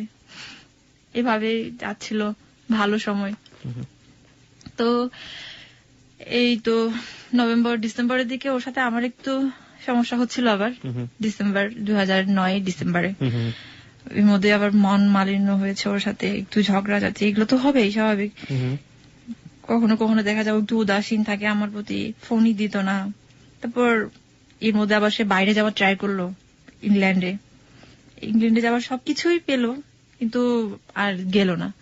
তখন আমাকে বলেছিল যে আমার জন্য সে যায়নি, আমাকে অনেক বেশি ভালোবাসে এই জন্য। আমি বললাম যে তুমি যাচ্ছ না কেন? বলছে দেখো আমি যদি ইংল্যান্ডে চলে যাই তোমার সাথে আমার আর কোনোদিন দেখা হবে না। তো আমি এতটা ট্রাস্ট করলাম যে ও আমাকে এত ভালোবাসে। আমি রত্নাকে বললাম, দেখো রত্না, তোমার দাদা আমাকে এত ভালোবাসে, ও আমার জন্য সেই লন্ডনে ইংল্যান্ডের মতো একটা জায়গাতে গেল না। তো এতটা ভালোবাসে, আমি কেঁদে ফেলছি পুরো কথাটা শোনার পরে। তো যাই হোক, বিশ্বাস করেছি আমি, যেহেতু এই জন্য আর কি। তো ওভাবে ডিসেম্বরে আবার একটু সমস্যা হচ্ছিল ওর সাথে, এই তো আবার উদাসীন, আগের মতো করে উদাসীন, এই সেই কত কিছু, ফোন দিলে ফোন রিসিভ করে না, তারপর হচ্ছে ভালো মতো করে কথা বলে না, ঝাড়ি দিয়ে কথা বলে, এগুলা। আমি আবার ওর কাছ থেকে অবহেলা একটুও সহ্য করতে পারি না, একটুও না। মানে ও যদি অবহেলা করে আমার মনে হয় আমি আর পৃথিবীতে বাঁচবো না, এরকম মনে হয়। তো যাচ্ছিল এভাবেই। তো ফাইনালি যেটা হলো আর কি, ওর সাথে তো রিলেশন চলতেছে, কিন্তু আমি ওই ছেলেটাকে, প্রবাসী ওই ছেলেটাকে আস্তে আস্তে আমি অ্যাভয়েড করা শুরু করলাম, যেহেতু আমি একজনের দিকে আমি এগোচ্ছি। আমার চিন্তা ভাবনা এখন সবকিছু, এখন এটাও আবার একটা চিন্তা, আমি আমার বাবা মায়ের একটা মাত্র মেয়ে, ওদেরকে কিভাবে কষ্ট দিব আমি? ওদের একটা স্ট্যাটাস আছে আমাদের সোসাইটিতে, সবার পরিচিতি, ভালো একটা পরিচিতি আছে, কিভাবে, এটাও আমার একটা মাথায় কাজ করতেছিল, কিভাবে কি করব। আবার ওকে ভালোবাসি, এটাও তো পারছি না আমি ফেলতে, এটাও সর্বোপরি ভালোবাসাটাই বেশি ছিল আর কি।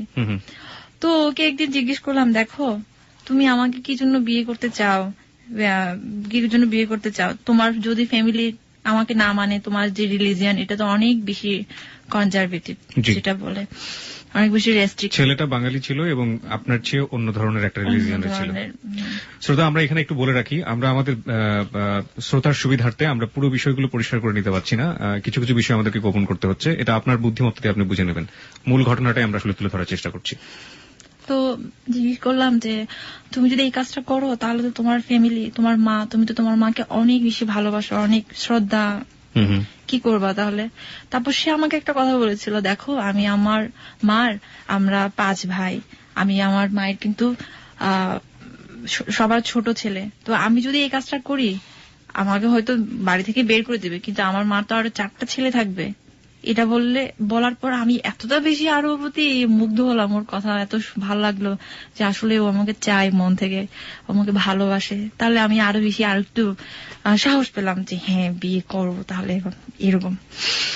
তারপর আমি বললাম দেখো আমার বাবা মা যদি আরো বললাম না আর কি, যে বাবা মার আশীর্বাদ ছাড়া কোনো ছেলে মেয়ে মানে সন্তান সুখী হতে পারে না। তো আমি যদি এই কাজটা করি আমি তো অনেক বেশি অপরাধী হয়ে যাব, দুজনেই আমরা সমান অভিশপ্ত জীবনযাপন করবো। তারপর সে আমাকে বলল, শোনো এগুলো আসলে ঠিক, কিন্তু কথা হচ্ছে কি সবার সব সময় তো আর একই রকম যায় না, হয়তো 1 মাস 2 মাস আমাদেরকে মানবে না, কিন্তু পরে ঠিকই মেনে নিবে আমরা।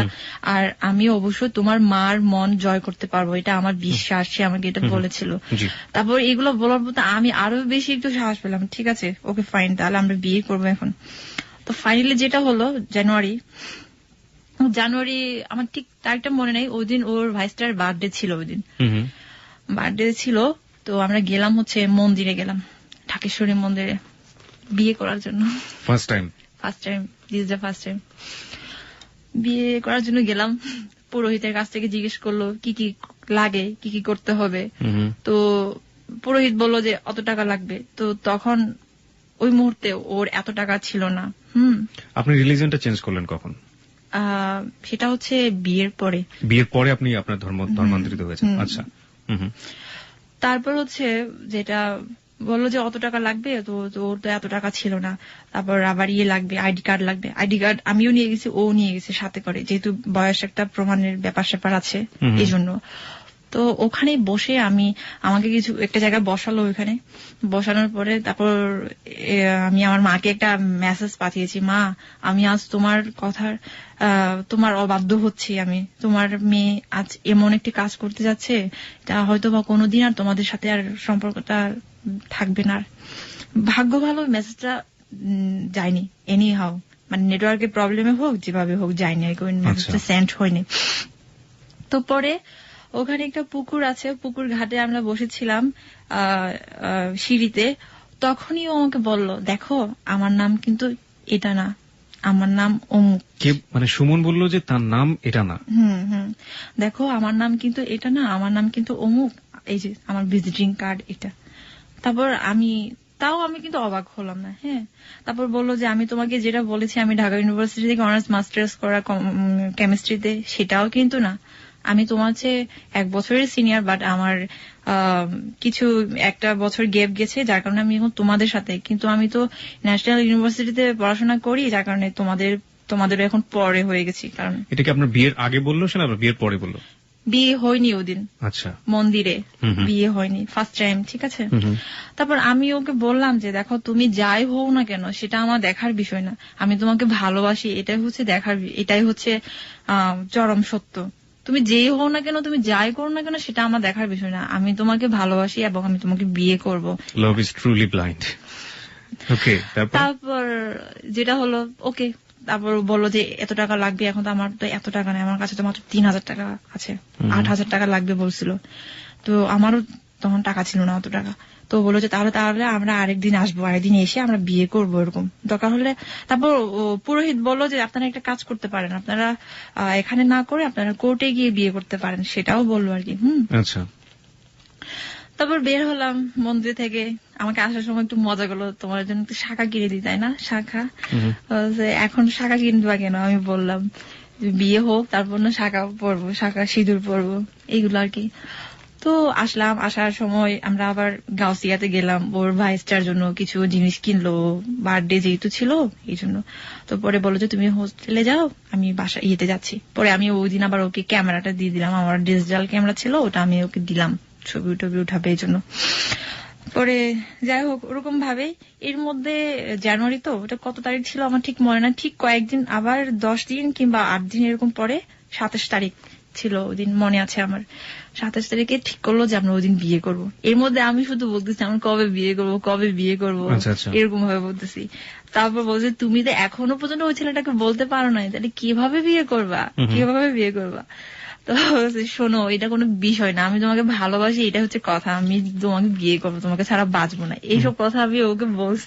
আসলে অনেক বেশি ইয়ে ছিলাম। তারপর যাই হোক পরে পরে তো 27 তারিখ আসলো। ওই দিন শাড়ি পরেছিলাম, মনে আছে এখনো, অনেক সুন্দর করে সেজেছিলাম, ফুল দিয়েছিলাম খোপায়। তারপর এই তো ও আসলো, ও একটা ব্ল্যাক কালারের ইয়ে পড়ছিল, ব্লেজার পড়েছিল, তো রিক্সাতে করে আসলো আর কি। আপনাদের বিয়েতে আপনাদের কোনো ফ্রেন্ড বা শুধুমাত্র আপনারা দুজনই ছিলেন? হ্যাঁ, আমরা শুধু দুজনই ছিলাম। কোথায় বিয়ে করলেন? বলছি। তারপর আমি গেলাম, আমি শাড়ি তো পরলাম, তো আমাকে ভালোই লাগছিল ওই দিন। পরে ও রিক্সাতে উঠলাম, ও বসেছিল আগে থেকেই। ওখান থেকে গেলাম হচ্ছে লালমাটিয়াতে একটা মহিলার বাসায় গেলাম। ওখানে ওর কিছু কাজ ছিল আর কি, ওর ইয়ের কাজ, ব্যবসায়িক কাজ ছিল। পরে ওখান থেকে গেলাম সিএনজি ভাড়া করে হচ্ছে ইয়েতে সদরঘাট গেলাম, সিএমএম কোর্ট, যেটাকে বলা হচ্ছে জজ কোর্ট মনে হয়। তো গেলাম, ওর আগে থেকে সবকিছু রেডি ছিল, যেহেতু যে উকিলটার মাধ্যমে বিয়ে হয়েছে সেই উকিলটা ওর ফ্রেন্ড ছিল, বাট আমি নামটা বলতে চাচ্ছি না। সমস্যা নেই। আগে থেকে ওর কথা মনে হয় রেডি ছিল সবকিছু, যেহেতু বিয়ে করবো আগে থেকে তো স্বাভাবিক একটা রেডি থাকতে হবে। তো গেলাম, যাওয়ার পরে যেটা হলো আর কি, কিছুক্ষণ বসলাম, বসা না অনেকক্ষণ দাঁড়িয়ে থাকতে হয়েছে, উকিলটা একটু ব্যস্ত ছিল তো এই জন্য। যাই হোক পরে গেলাম ওনার চেম্বারে, চেম্বারে যাওয়ার পরে পেপারস দিল, কত টাকার, 150 টাকার স্ট্যাম্প ছিল। 150 টাকার স্ট্যাম্প, ঠিক আছে। পেপারস দিল, ওখানে পড়লাম, যা যা কিছু লেখা আছে সবকিছুই পড়লাম। আমার নাম অমুক, অমুক থেকে অমুক নাম হচ্ছে। আপনার নাম চেঞ্জ করা হয়েছিল? নাম চেঞ্জ করার পর আমার নাম দীপান্বিতা করা হয়েছিল। ওকে, এটা কার পছন্দের নাম ছিল? ওরই পছন্দের নাম ছিল? ওরও পছন্দ, আমারও পছন্দ, দুজনেরই। ওকে, মানে দীপান্বিতা, দ্বীপের অন্তর। ওকে, তারপরে সামনের দিকে যাই। দীপান্বিতা, তো যাই হোক বললাম ওটা যে আমাকে ধর্মান্তরিত হতে হবে। তো ওকে ফাইন, হব, ভালোবাসার জন্য আমি সবই করতে পারবো।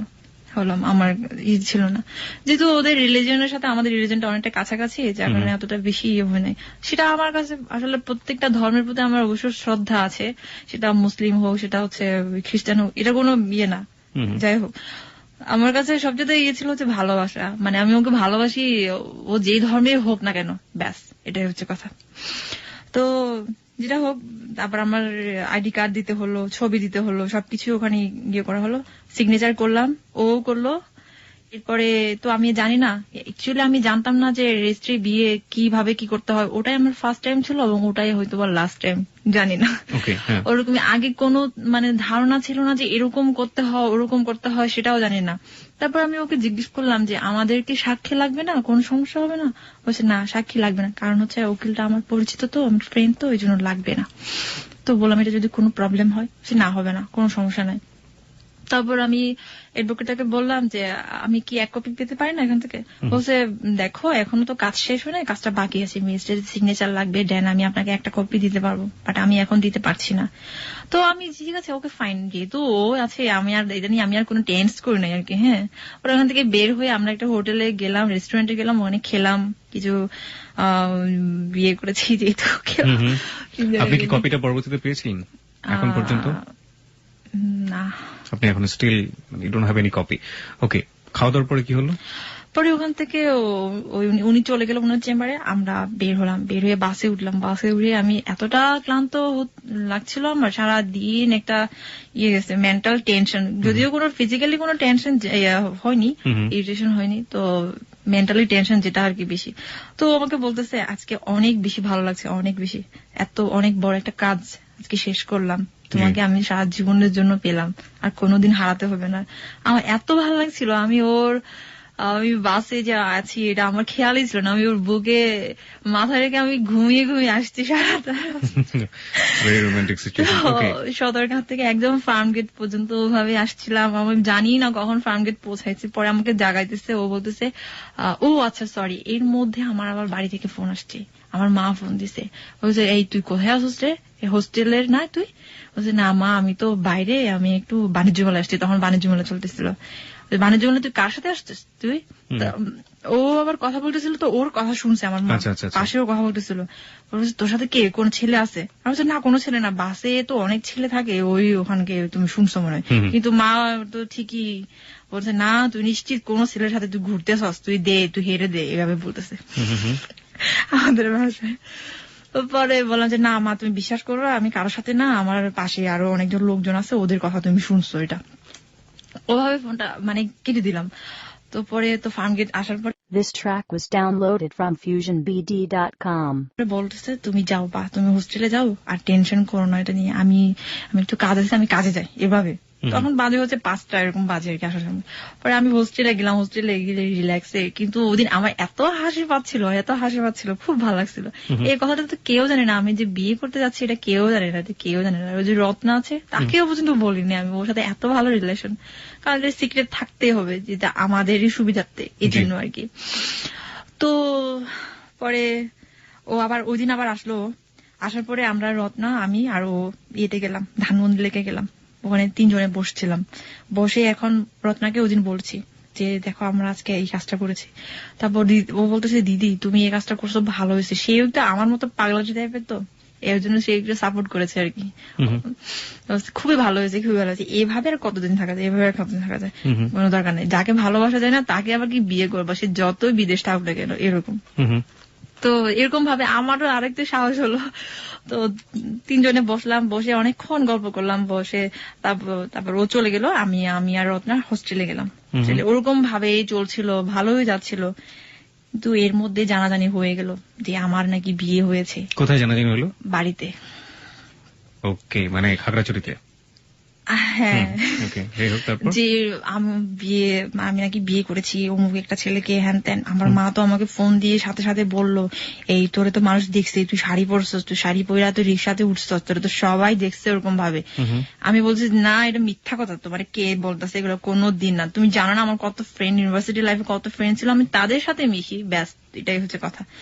তারপর বলছে তুই ওর সাথে এত ভালো করে কথা বলিস না কেন, মানে ওই বাইরের ছেলেটার সাথে, ওর সাথে তুই ইয়ে করে কথা বলিস কেন, এভাবে বলতেছে। তারপর আমি বললাম যে না ও কই কথা বলি তো, কেন কথা বলবো না, হ্যান ত্যান এগুলো বলে আমি কোন রকমে পারি করতাম আর কি, ঠিক আছে। তো ওকে বললাম এখন কি করবো তাহলে একটু বলো তো, এখন বলতে হবে এখন। তখনও কিন্তু আমি ওই ছেলেটাকে না করি নাই আর কি। হ্যাঁ, তখন না করার আগে কিন্তু আমরা বিয়ে করে ফেলেছেন। এর মধ্যে ওর সাথে আমার আবার ঝগড়া হইতো, অনেক ঝগড়া হইতো। একদিন সে আমাকে বললো দেখো তুমি যদি না বলো তোমার এই যে বিয়ের সব কাগজ কিন্তু তোমার মায়ের নামে কুরিয়ার করে পাঠাবো, তখন তোমার খবর হয়ে যাবে। এটা লিজন আপনাকে বললো যাকে আপনি বিয়ে করেছেন? হ্যাঁ বললো সে। তারপর এই তো আমি বলছি না তুমি এগুলো বলতেছো কেন, আমি তোমাকে বিয়ে করেছি, তোমার কাছে থাকবো, তুমি এগুলা নিয়ে এতই করো, আমাকে একটু সময় দাও, সময়ের তো ব্যাপার আছে না। ওরা হুট করে এখন যদি মেন্টালি একটা হয়ে যায় তখন কি করবো আমি, দেখা গেলো আমরা যদি নিয়ে যাই তখন তুমি কি করবা। বলছে না তোমার কোনোদিনও নিতে পারবে না, কোনোদিনও না, তুমি আমারই থাকবা, এভাবে বলতো সে। ওরকম ভাবে আবার মাঝে মাঝে ঝগড়া হতো, কান্নাকাটি হতো, এই হেন টেন এগুলা। পরে ফাইনালি যেটা হলো আমার মা আর আমাকে হোস্টেলে রাখবে না, এখন বলতেছে তোর ড্রাইভিং ও শেখা শেষ, কম্পিউটারের শেখা শেষ, সবকিছু শেষ, তুই এখন বাড়িতে আস, তোর বাড়িতে দেবো। আমি বলছি না আমি এখানে ক্যারিয়ার করবো। আমি বলছি ঢাকায়, আমার সব ফ্রেন্ডরা ঢাকায় আসছে, আর আমি এখন ঢাকা থেকে আমি ওখানে যাবো, এটা কিভাবে সম্ভব? আমি ঢাকায় আমি এখানে চাকরি করবো, যতদিন আমি বাইরে না যাই এখানে আমি থাকবো, এরকম বলছি আর কি। যে বলে ওরভাবে কতদিন ছিলাম। পরে এর মধ্যে আবার আমাকে ভার্সিটিতে যেতে হলো ইয়ের জন্য, সার্টিফিকেটের জন্য আর কি, সার্টিফিকেট আনতে হবে, মাস্টার্স এর সার্টিফিকেট। বাড়ি থেকে আমার মনে আছে বাড়িতে আমি 2 দিন ছিলাম, মাত্র 2 দিন থাকার পর আমার আর ভালো লাগতেছে না, আমি বলছি আমি ভার্সিটি যাবো, আমার হল যেতে হবে। তারপর যতদিন লাগে আর কি, মোস্ট প্রবাবলি 10 দিন এরকম লাগছিল আমাদের ভার্সিটি থেকে। ওখানে একটু ব্যাপার স্যাপার আছে, অফিসিয়াল ব্যাপার স্যাপার আছে সার্টিফিকেট উঠানোর জন্য। তো পরে ওখানে গেলাম, ওখানেও অনেকেই আমার পরিবর্তনটুকু বুঝতে পেরেছে আর কি, যে আমি মনে হয় কিছু একটা করেছি। আমার তখন কিছু একটা করেছি, আমার সব সময় আমি একটু টেনশনে থাকতাম সব সময়। কিন্তু এর মধ্যে আমি শুধু একজনকে বলেছি, সেটা হচ্ছে আমার বান্ধবী সুমি। ওকে বলেছি যে আমি এই কাজটা করেছি, আর কেউ জানে না, আর কেউ জানে না। তো এর মধ্যে তো আবার ঢাকায় আসলাম, ঢাকায় ট্রেনে করে আসছিলাম। আমার আরেকটা বান্ধবী ছিল সুরভি, ও আর আমি। তারপর ও আমার হাজবেন্ড আমাকে রিসিভ করেছিল থেকে এয়ারপোর্ট। পরে এই তো এভাবেই চলতেছিল ভালোই। ফেব্রুয়ারি মাসটা খুব ভালো চলছিল। পহেলা ফাল্গুনে আমরা ঢাকা ভার্সিটি বিভিন্ন জায়গায় বিভিন্ন প্রোগ্রামে গিয়েছিলাম। ওকে, এরপরে আমার ফ্যামিলি জানলো যে আমি এরকম করেছি। তো আমি তো যতটা সম্ভব আমি জানলোটা কিভাবে, আপনি যে যাকে লাভ করেন তাকে যে বিয়ে করেছেন এবং সেটা যে আপনার পরিবারে জানলো, সেটা তো গেস করেছিল প্রথমে, কিন্তু একবার ফাইনালি জানলো কিভাবে? প্রথমে আসলে আমি যে এলাকাতে থাকি ওই এলাকায় আমাদের এলাকার অনেক ছেলে পোলাপাইন থাকে আর কি, পোলাপাইন লোকাল যেটা বলে থাকে। ওরা হয়তো আমাদেরকে দেখছে, আসলে আমরা অনেক বেশি মেলামেশা করা শুরু করেছি আর কি, যে এখানে যেতাম ওখানে যেতাম, ওকে আমি নিয়ে যেতাম এই সেই। তো যার কারণে এগুলো সবাই অনেক কেউ না কেউ আমাকে ফলো করতো যে আমি কোথাও যাচ্ছি, কি করতেছি, টাইম টু টাইম। এগুলো আমার ফ্যামিলিতে সবকিছুই বলেছে। তো যার কারণে আমার ফ্যামিলি আমার উপর আরো বেশি একদম করা শুরু করছে। ঠিক আছে, তো ফাইনালি যেটা হলো জানুয়ারিতে আমি ওই ছেলেটাকে একদমই টোটালি অ্যাভয়েড করা শুরু করছি, যে আমি আর না, যার সাথে আপনার এনগেজমেন্ট হয়েছিল, আর না, সম্ভব না। তো ফেব্রুয়ারি তো আসলো, যে আমরা বিভিন্ন গেলাম। পহেলা ফাল্গুনে বিভিন্ন প্রোগ্রামে গিয়েছি, ও আমাকে নিয়ে গেছে। তারপর 14ই ফেব্রুয়ারি ভ্যালেন্টাইন্স ডে আমার মনে আছে 2010-এ। ভ্যালেন্টাইন্স ডে তে আমরা গিয়েছিলাম হচ্ছে আশুলিয়াতে গিয়েছিলাম। আমার অনেক দিনের ইচ্ছা ছিল যে আশুলিয়া যাব। তো আমাকে বলল আজকে আমরা আশুলিয়া যাব, তা আমাকে নিয়ে গেছে। ওই দিন আমি ওই ছেলেটাকে বলেছি যে আমার পক্ষে তোমাকে বিয়ে করা সম্ভব না, আপনাকে বিয়ে করা সম্ভব না, আপনি কাইন্ডলি আপনার ফ্যামিলিকে বুঝান আর আমি আমার ফ্যামিলিকে। তো এখন ওই ছেলে কি করেছে, সাথে সাথে আমার মা বাবা সবাইকে জানিয়েছে যে এরকম আমি এরকম করছি, এই অবস্থা, আপনারা কিছু একটা করেন। তো যেটা হলো ওরকম চিন্তার মধ্যে আমাদের দিনটা অনেক ভালোই গেল। ভ্যালেন্টাইন্স ডে ভালোবাসার দিন ভালোই গেল। তো বিকেলের আগে আমরা চলে আসলাম। এর মধ্যে কিন্তু অনেক কিছুই হয়ে গেছে। আমাকে ফোন দিচ্ছে বারবার বাড়ি থেকে। তারপর তখনকার আমার শাশুড়ি, আমার মাদার ইন ল যেটা, উনি আমাকে ফোন করছে। তো আমি বিভিন্ন ভাবে অ্যাভয়েড করছি। ফাইনালি যেটা হলো, আমি মাকে বললাম, মা আমার পক্ষে এই বিয়েটা করা সম্ভব না, আই এম সরি। তো আমার মা বলল কেন? বলছে আসলে সম্ভব না, কারণ আমি আর চাচ্ছি না তোমাদেরকে রেখে আমি বাইরে যাব, বিদেশ যাব, এটা আমার পক্ষে। তখন আপনি বলেননি যে আপনি যাকে লাভ করেন তাকে বিয়ে করেছেন? এটা তো কোনোদিনও বলতে পারিনি, কারণ হচ্ছে তো এটা তো আগেই বলেছি কি সমস্যা, এটা আপনাদের গোত্র থেকে কোনোভাবে এটা মেনে নেবে না। তো যাই হোক, ওরকম ভাবে আমি মাকে বলে এটা সেটা বলে যে আমি এখানে থাকবো, এখানে আমি ক্যারিয়ার করব, হ্যান ত্যান, আমার কি এডুকেশনাল কোয়ালিফিকেশন কি। এর মধ্যে কিন্তু আমাদের রেজাল্টও হয়েছে যে আমি ফার্স্ট ক্লাস পেয়েছি, সবকিছু হয়েছে। তো আমি বিভিন্ন জায়গায় অলরেডি আমি ট্রাই করতেছি যে ব্যাংকে হ্যান ত্যান কোথাও আর কি।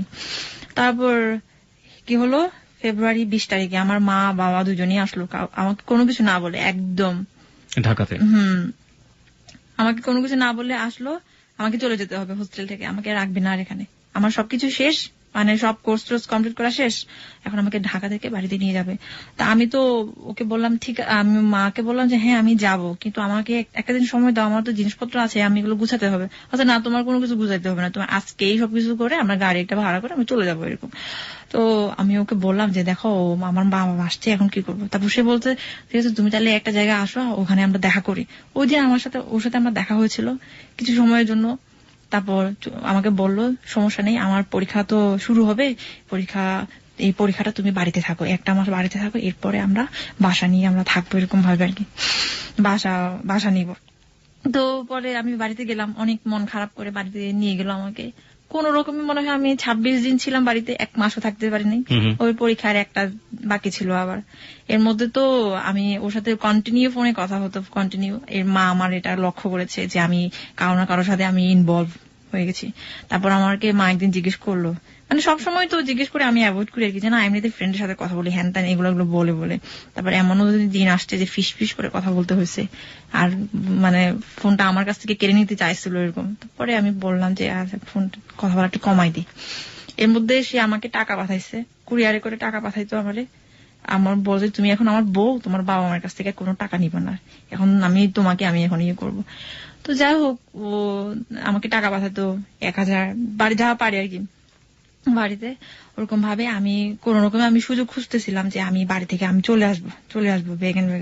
তো মাকে বললাম মা দেখো আমার একটা ইন্টারভিউ ডেট পড়েছে এরকম একটা ইয়েতে, আমার তো ঢাকায় যেতে হবে। আমার মা বলতেছে না তোর ঢাকায় যাইতে হবে না, তুই এখান থেকে তুই চাকরি করবি। আমার মা বলে টাকা দিলে কোনো সমস্যা হয় না, এখন তো ইন্টারভিউ ভালো ভালো যে বিভিন্ন ইয়েগুলো আর কি, ওগুলাতে বলে কি যে টাকা দিলে এখন কোনো কিছু হয় না, টাকা দিলে এখন এই সবকিছু হয় এখন, এইগুলো তোমার কোনো কিছু করতে হবে না। মানে আমার টোটালি হচ্ছে আমাকে ঢাকায় ছাড়বে না এরকম, যেহেতু বুঝতে পেরেছে যে আমি এরকম একটা ইনভলভ হয়ে যাচ্ছি। তো ফাইনালি যেটা হলো, বাড়িতে ওদিন কেউ ছিল না, আমি আমার লাগেজ নিয়ে আমি চলে আসলাম। আমি শুধু আমার ভাইকে বলে আসলাম দেখ আমার একটা ইন্টারভিউ ডেট পড়েছে, আমার 2 দিনের মধ্যে আমি ঢাকা জানাইনি। তো পরে আসার পরে ওরা বাসায় আসার পরে হয়তো ভাবছে যে আমি ওদের সাথে যোগাযোগ করবো, কিন্তু আমি ঢাকায় এসে ওদের সাথে যোগাযোগ করিনি, আমার ফোন নাম্বার বন্ধ করে দিয়েছি। এর মধ্যে আমি আবার হোস্টেলে উঠলাম, আগের হোস্টেলে উঠার পরে এর মধ্যে জানাজানি হয়ে গেছে আমি নাকি ওই ছেলেটাকে বিয়ে করে আমি সংসার করতে আসছি হ্যান ত্যান এগুলা তো জানাজানি হয়ে গেল। তো আমাকে অলরেডি চোখে চোখে রাখতো, ফলো করতো আর কি এখানকার ছেলে এগুলো। আমি এখানকার ছেলে বলতে আপনি আসলে কোন ধরনের ছেলের কথা বলছেন? আপনাদের কমিউনিটি? হ্যাঁ আমাদের কমিউনিটি। আপনাদের কমিউনিটি যে ছেলেগুলো সেগুলো চাইতো না যে আপনি বাঙালি ছেলের সাথে মেশেন?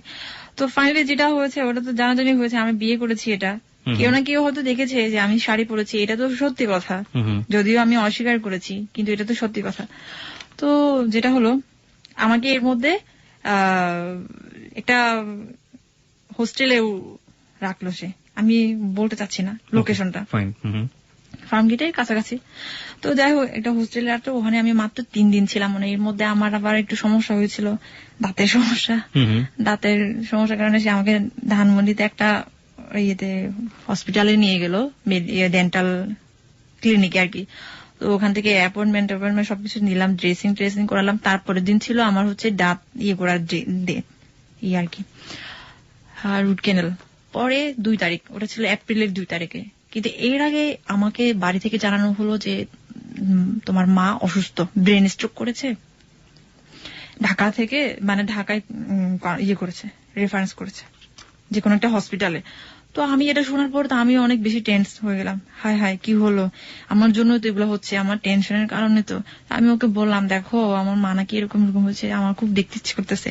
তো ও বললো শোনো এটা নাটক হতে পারে, নাটক, আমি আগে গিয়ে দেখি তারপর তুমি যাও, এমনও হতে পারে তোমাকে ধরার জন্য, কারণ তুমি যে করে আসো এই জন্য। তারপর আমি বললাম যে না এটা হতে পারে না, এটা যদি আমি তো সত্যি যদি আমি তো করে আসি।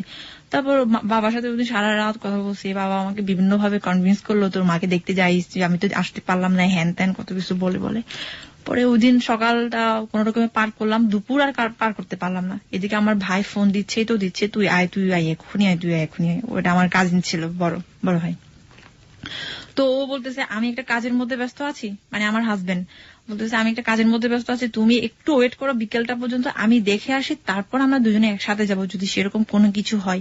আর রোজ তোমার এখন যাওয়ার প্রয়োজন নেই, কারণ তুমি অনিরাপদ এরকম। তো আমি আর ওর কথা শুনি নাই, অবাধ্য হয়ে আমি গেছি আমার দাদার সাথে মোটরসাইকেলে করে।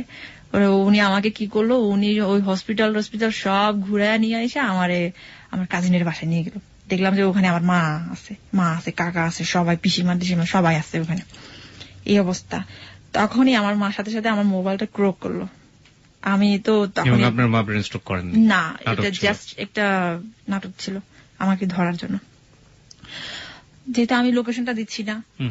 এই জন্য পরে আমি বুঝলাম যে ও আচ্ছা আমার মোবাইল ক্রোক আছে, তার মানে এখানে সামথিং প্রবলেম, তার মানে আমাকে আজকে নিয়েই যাবে যেভাবে হোক। তো আমি কি করলাম, আমিও তো আমার মায়ের মেয়ে সন্তান, আমি কি করলাম ওর মোবাইল থেকে ও বাথরুমে মনে হয় কোথাও গিয়েছিল, ওখান থেকে মোবাইলটা নিয়ে আমি কোন রকমে ওকে এসএমএস করলাম, এনি হাউ তুমি এক্ষুনি আমার হোস্টেলের সামনে আসো, আমাকে নিয়ে যাও, আজকে আমাকে বাড়িতে নিয়ে যাবে, তুমি যেভাবে পারো আসো। ওটা মেসেজ করলাম, আমি ডেঞ্জার। তো এখন আমি চিন্তা করতেছি কিভাবে যাবো এখান থেকে। তো আমাকে বলতেছে তোর জিনিসপত্র নিয়ে আসতে হবে, যা তুই হোস্টেলে তুই যা, এই আমিও তোর সাথে যাবো, আমরাও তোর সাথে যাবো, তুই যা নিয়ে আয়। তো এখন আমি বলছি সেই সময়টা যদি মানে আমি জানি না সামনের দিকে স্টোরিটা কি, সেই সময়টা যদি আপনাকে নিয়ে যাওয়া হতো, মানে কি ধরনের ফিউচার, কি ধরনের ভবিষ্যৎ আপনার জন্য অপেক্ষা করতো আপনার কমিউনিটিতে? আমি বলছি এটা তো বলার অপেক্ষা রাখে না। যাই হোক, সেটা হচ্ছে পরে গেলাম কোন রকম একটা দোকান, ফোন ফিক্সের দোকান থেকে আমার কাছে যে টাকা ছিল সব টাকাগুলো বা ক্যাপচার করেছে, নিয়েছে। পরে 5-10 টাকা এরকম ছিল মনে হয়। 1 মিনিট ওকে ফোন দিয়েছে একটা ফোন ফিক্সের দোকান থেকে, তুমি যেভাবে পারো গাড়ি নিয়ে তুমি আসো আমার হোস্টেলের সামনে, যেভাবে পারো। তো হোস্টেলে গেলাম, আমি এই রুম থেকে ওই রুম থেকে করতে করতে টাইম পাস করতেছিলাম, মানে ওই টাইমের মধ্যে সে যেন চলে আসতে পারে। তো এর মধ্যে আমার একটা বান্ধবী ছিল, মানে বান্ধবী না হোস্টেলের আর কি পরিচিত, ওকে বললাম যে তোমার ফোনটা থেকে একটু আমি তোমার ভাইয়াকে একটু ফোন করি। তারপর সে বললো যে আমি তো হোস্টেলের সামনে ওই যে গেটে আসছি এটা নিয়ে, এখন আমি কিভাবে যাব? আমার উপরে আছে হচ্ছে আমার মা আর পিসিমা, আর নিচে আছে হচ্ছে আমার দাদা, আমি কিভাবে যাব? পরে আমার মা আর পিসিমাকে একটা রুমে বন্দি করে আমি অন্য দরজা দিয়ে বের হয়ে আমি চলে গেছি। চলে যাওয়ার পরে নিচে দাদা বলতেছে এই তুই কই যাস? এই তো সামনে যাইতেছি, তুই আয় পিছন পিছন, তুই বাইকে উঠ। আমি বলছি না আমি উঠতে পারবো না, আমি হাইটা যেতে পারবো, কোনো সমস্যা নেই। পরে তো ও সামনে আছে, মানে 10 হাত দূরে আছে আর কি, কিন্তু আমার মনে হচ্ছে কত দূর আছে, আমার মনে হচ্ছে এখনই আমি ওর কাছে পৌঁছে যাই, এরকম মনে হচ্ছিল। ও আমার দিকে তাকিয়ে আছে, আমার মনে আছে এখনো সে একটা টিয়া কালারের শার্ট পরেছিল। তারপর গেলাম, সিএনজি ভাড়া করে আসছিল, সিএনজিতে উঠলাম, উঠার পর একটু মনে গিয়েছি, যাওয়ার পরে আমার দাদা আমাদেরকে ধরে ফেললো, সিএনজিটা করলো, আটকানোর পরে সিএনজি ওয়ালা বলতেছে এখানে মনে হয় সমস্যা আছে, ভাই যান আপনারা নামেন, আমি আপনাদেরকে আর নিতে পারছি না।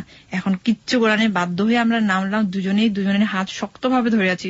সে আমাকে বলতেছে কোনোভাবে তুমি আমার হাত ছাড়বে না।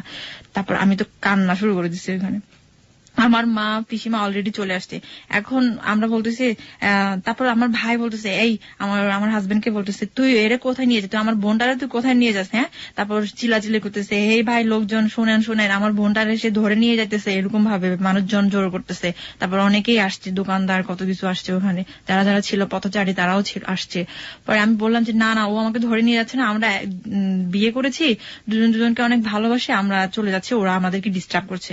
তারপর এর মধ্যে ওরাও একটু হলো, হ্যাঁ ওরা তো ভালোবাসে, তারা চলে যাক এরকম ভাবে। কিন্তু এর মধ্যে আমার ভাইটা করলো যেটা বলে আর কি, যে না ও কিন্তু অমুক ধর্মের, মানে অমুক এভাবে বুঝাইছে। তারপর ওই লোকগুলো আরো বেশি হয়ে গেল। তারপর বলে যে ঠিক আছে এখানে একটা ব্যবস্থা করতে হবে, বিচার করতে হবে। অমুক ধর্মের মানে ছেলেটার রিলিজিয়নের, হ্যাঁ, এটা কেন বললো? যাতে লোকজন তার উপর জোর হয়, এটা হয় যেন আমাকে আটকে রাখতে পারে। ঠিক আছে, তো আমি বললাম যে এটা বলার পর লোকজন কি করলো?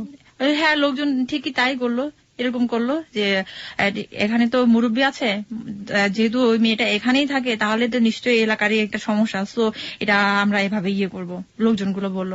আপনার বরের উপরে তারা চড়া? হ্যাঁ, চড়া হলো। ঠিক আছে, পরে ওখান থেকে আমরা দৌড়ে একদম দুজনকে ধরছি একদম সিনেমেটিক কাহিনীর মতো, পিছনে ওরা আসতেছে দৌড়াই, আমরা যাচ্ছি সামনে এরকম ভাবে। আমরা চাচ্ছিলাম যে কোন রাস্তা ফাঁকা থাকলে আমরা সেদিক দিয়ে বের হয়ে যাবো এরকম, কিন্তু হোস্টেলের সামনেই কাহিনী। হ্যাঁ, হোস্টেলের সামনেই। তারপর ওখান থেকে কমিউনিটি পুলিশ আসলো, আসার পরে আমাদেরকে ধরে ফেললো। ধরার পরে ওখানে একটা সালিশ কেন্দ্র আছে, ওই সালিশ কেন্দ্রে নিয়ে যাওয়া হলো আমাদেরকে দুজনকে। ওখানে তো এর মধ্যে আমাদের কাকা, যা মানে আত্মীয় স্বজন যারা আছে ঢাকায়, সবাইকে কল করা হয়েছে, সবাই আসছে। এবং আমাদের কমিউনিটির কম হলে 200 থেকে 250 ছেলে আসছে, এরকম আসছে এই ধরনের ঘটনা শোনার পরে। সব তো এখন তো যেহেতু ফোনে সবকিছুই হয়, এখন কোনো সমস্যা হয় না। তো যাই হোক, আসার পরে ওখানে আমাদেরকে রাখলো সালিশ কেন্দ্রে। ওখানকার পাড়ার মুরব্বী আসলো, চেয়ারম্যান যে আসে, তারপর আসার পরে ওরা বলতেছে সবকিছু জানাজানি হয়ে গেল। আমাকে মানে কি বলবো, জানাজানি হয়ে গেল। ওখানে জিজ্ঞেস করতেছে মেয়েটার নাম কি, হ্যান ত্যান, ছেলেটার নাম কি, সবকিছুই। তারপর বয়স সবকিছু জিজ্ঞেস করলো, আমরা কি করেছি, বিয়ে করেছি, সবকিছুই। তারপর এখন ওরা বলতেছে না তারা তো ঠিক আছে, ওরা যেহেতু প্রাপ্তবয়স্ক বিয়ে করেছে এখানে তো আর বাধা দেওয়ার কিছুই নাই, আপনারা তো এখানে আর কিছু করতে পারবেন না। আমার মা বাবা মানে কাকা পিসিমাদেরকে বলতেছে। তো আমার মা কিছুতেই মানতে পারে না, কোনো রকমে এটা মানা যাবে না, আমার মেয়েকে আমি নিয়ে যাবো যেভাবেই হোক।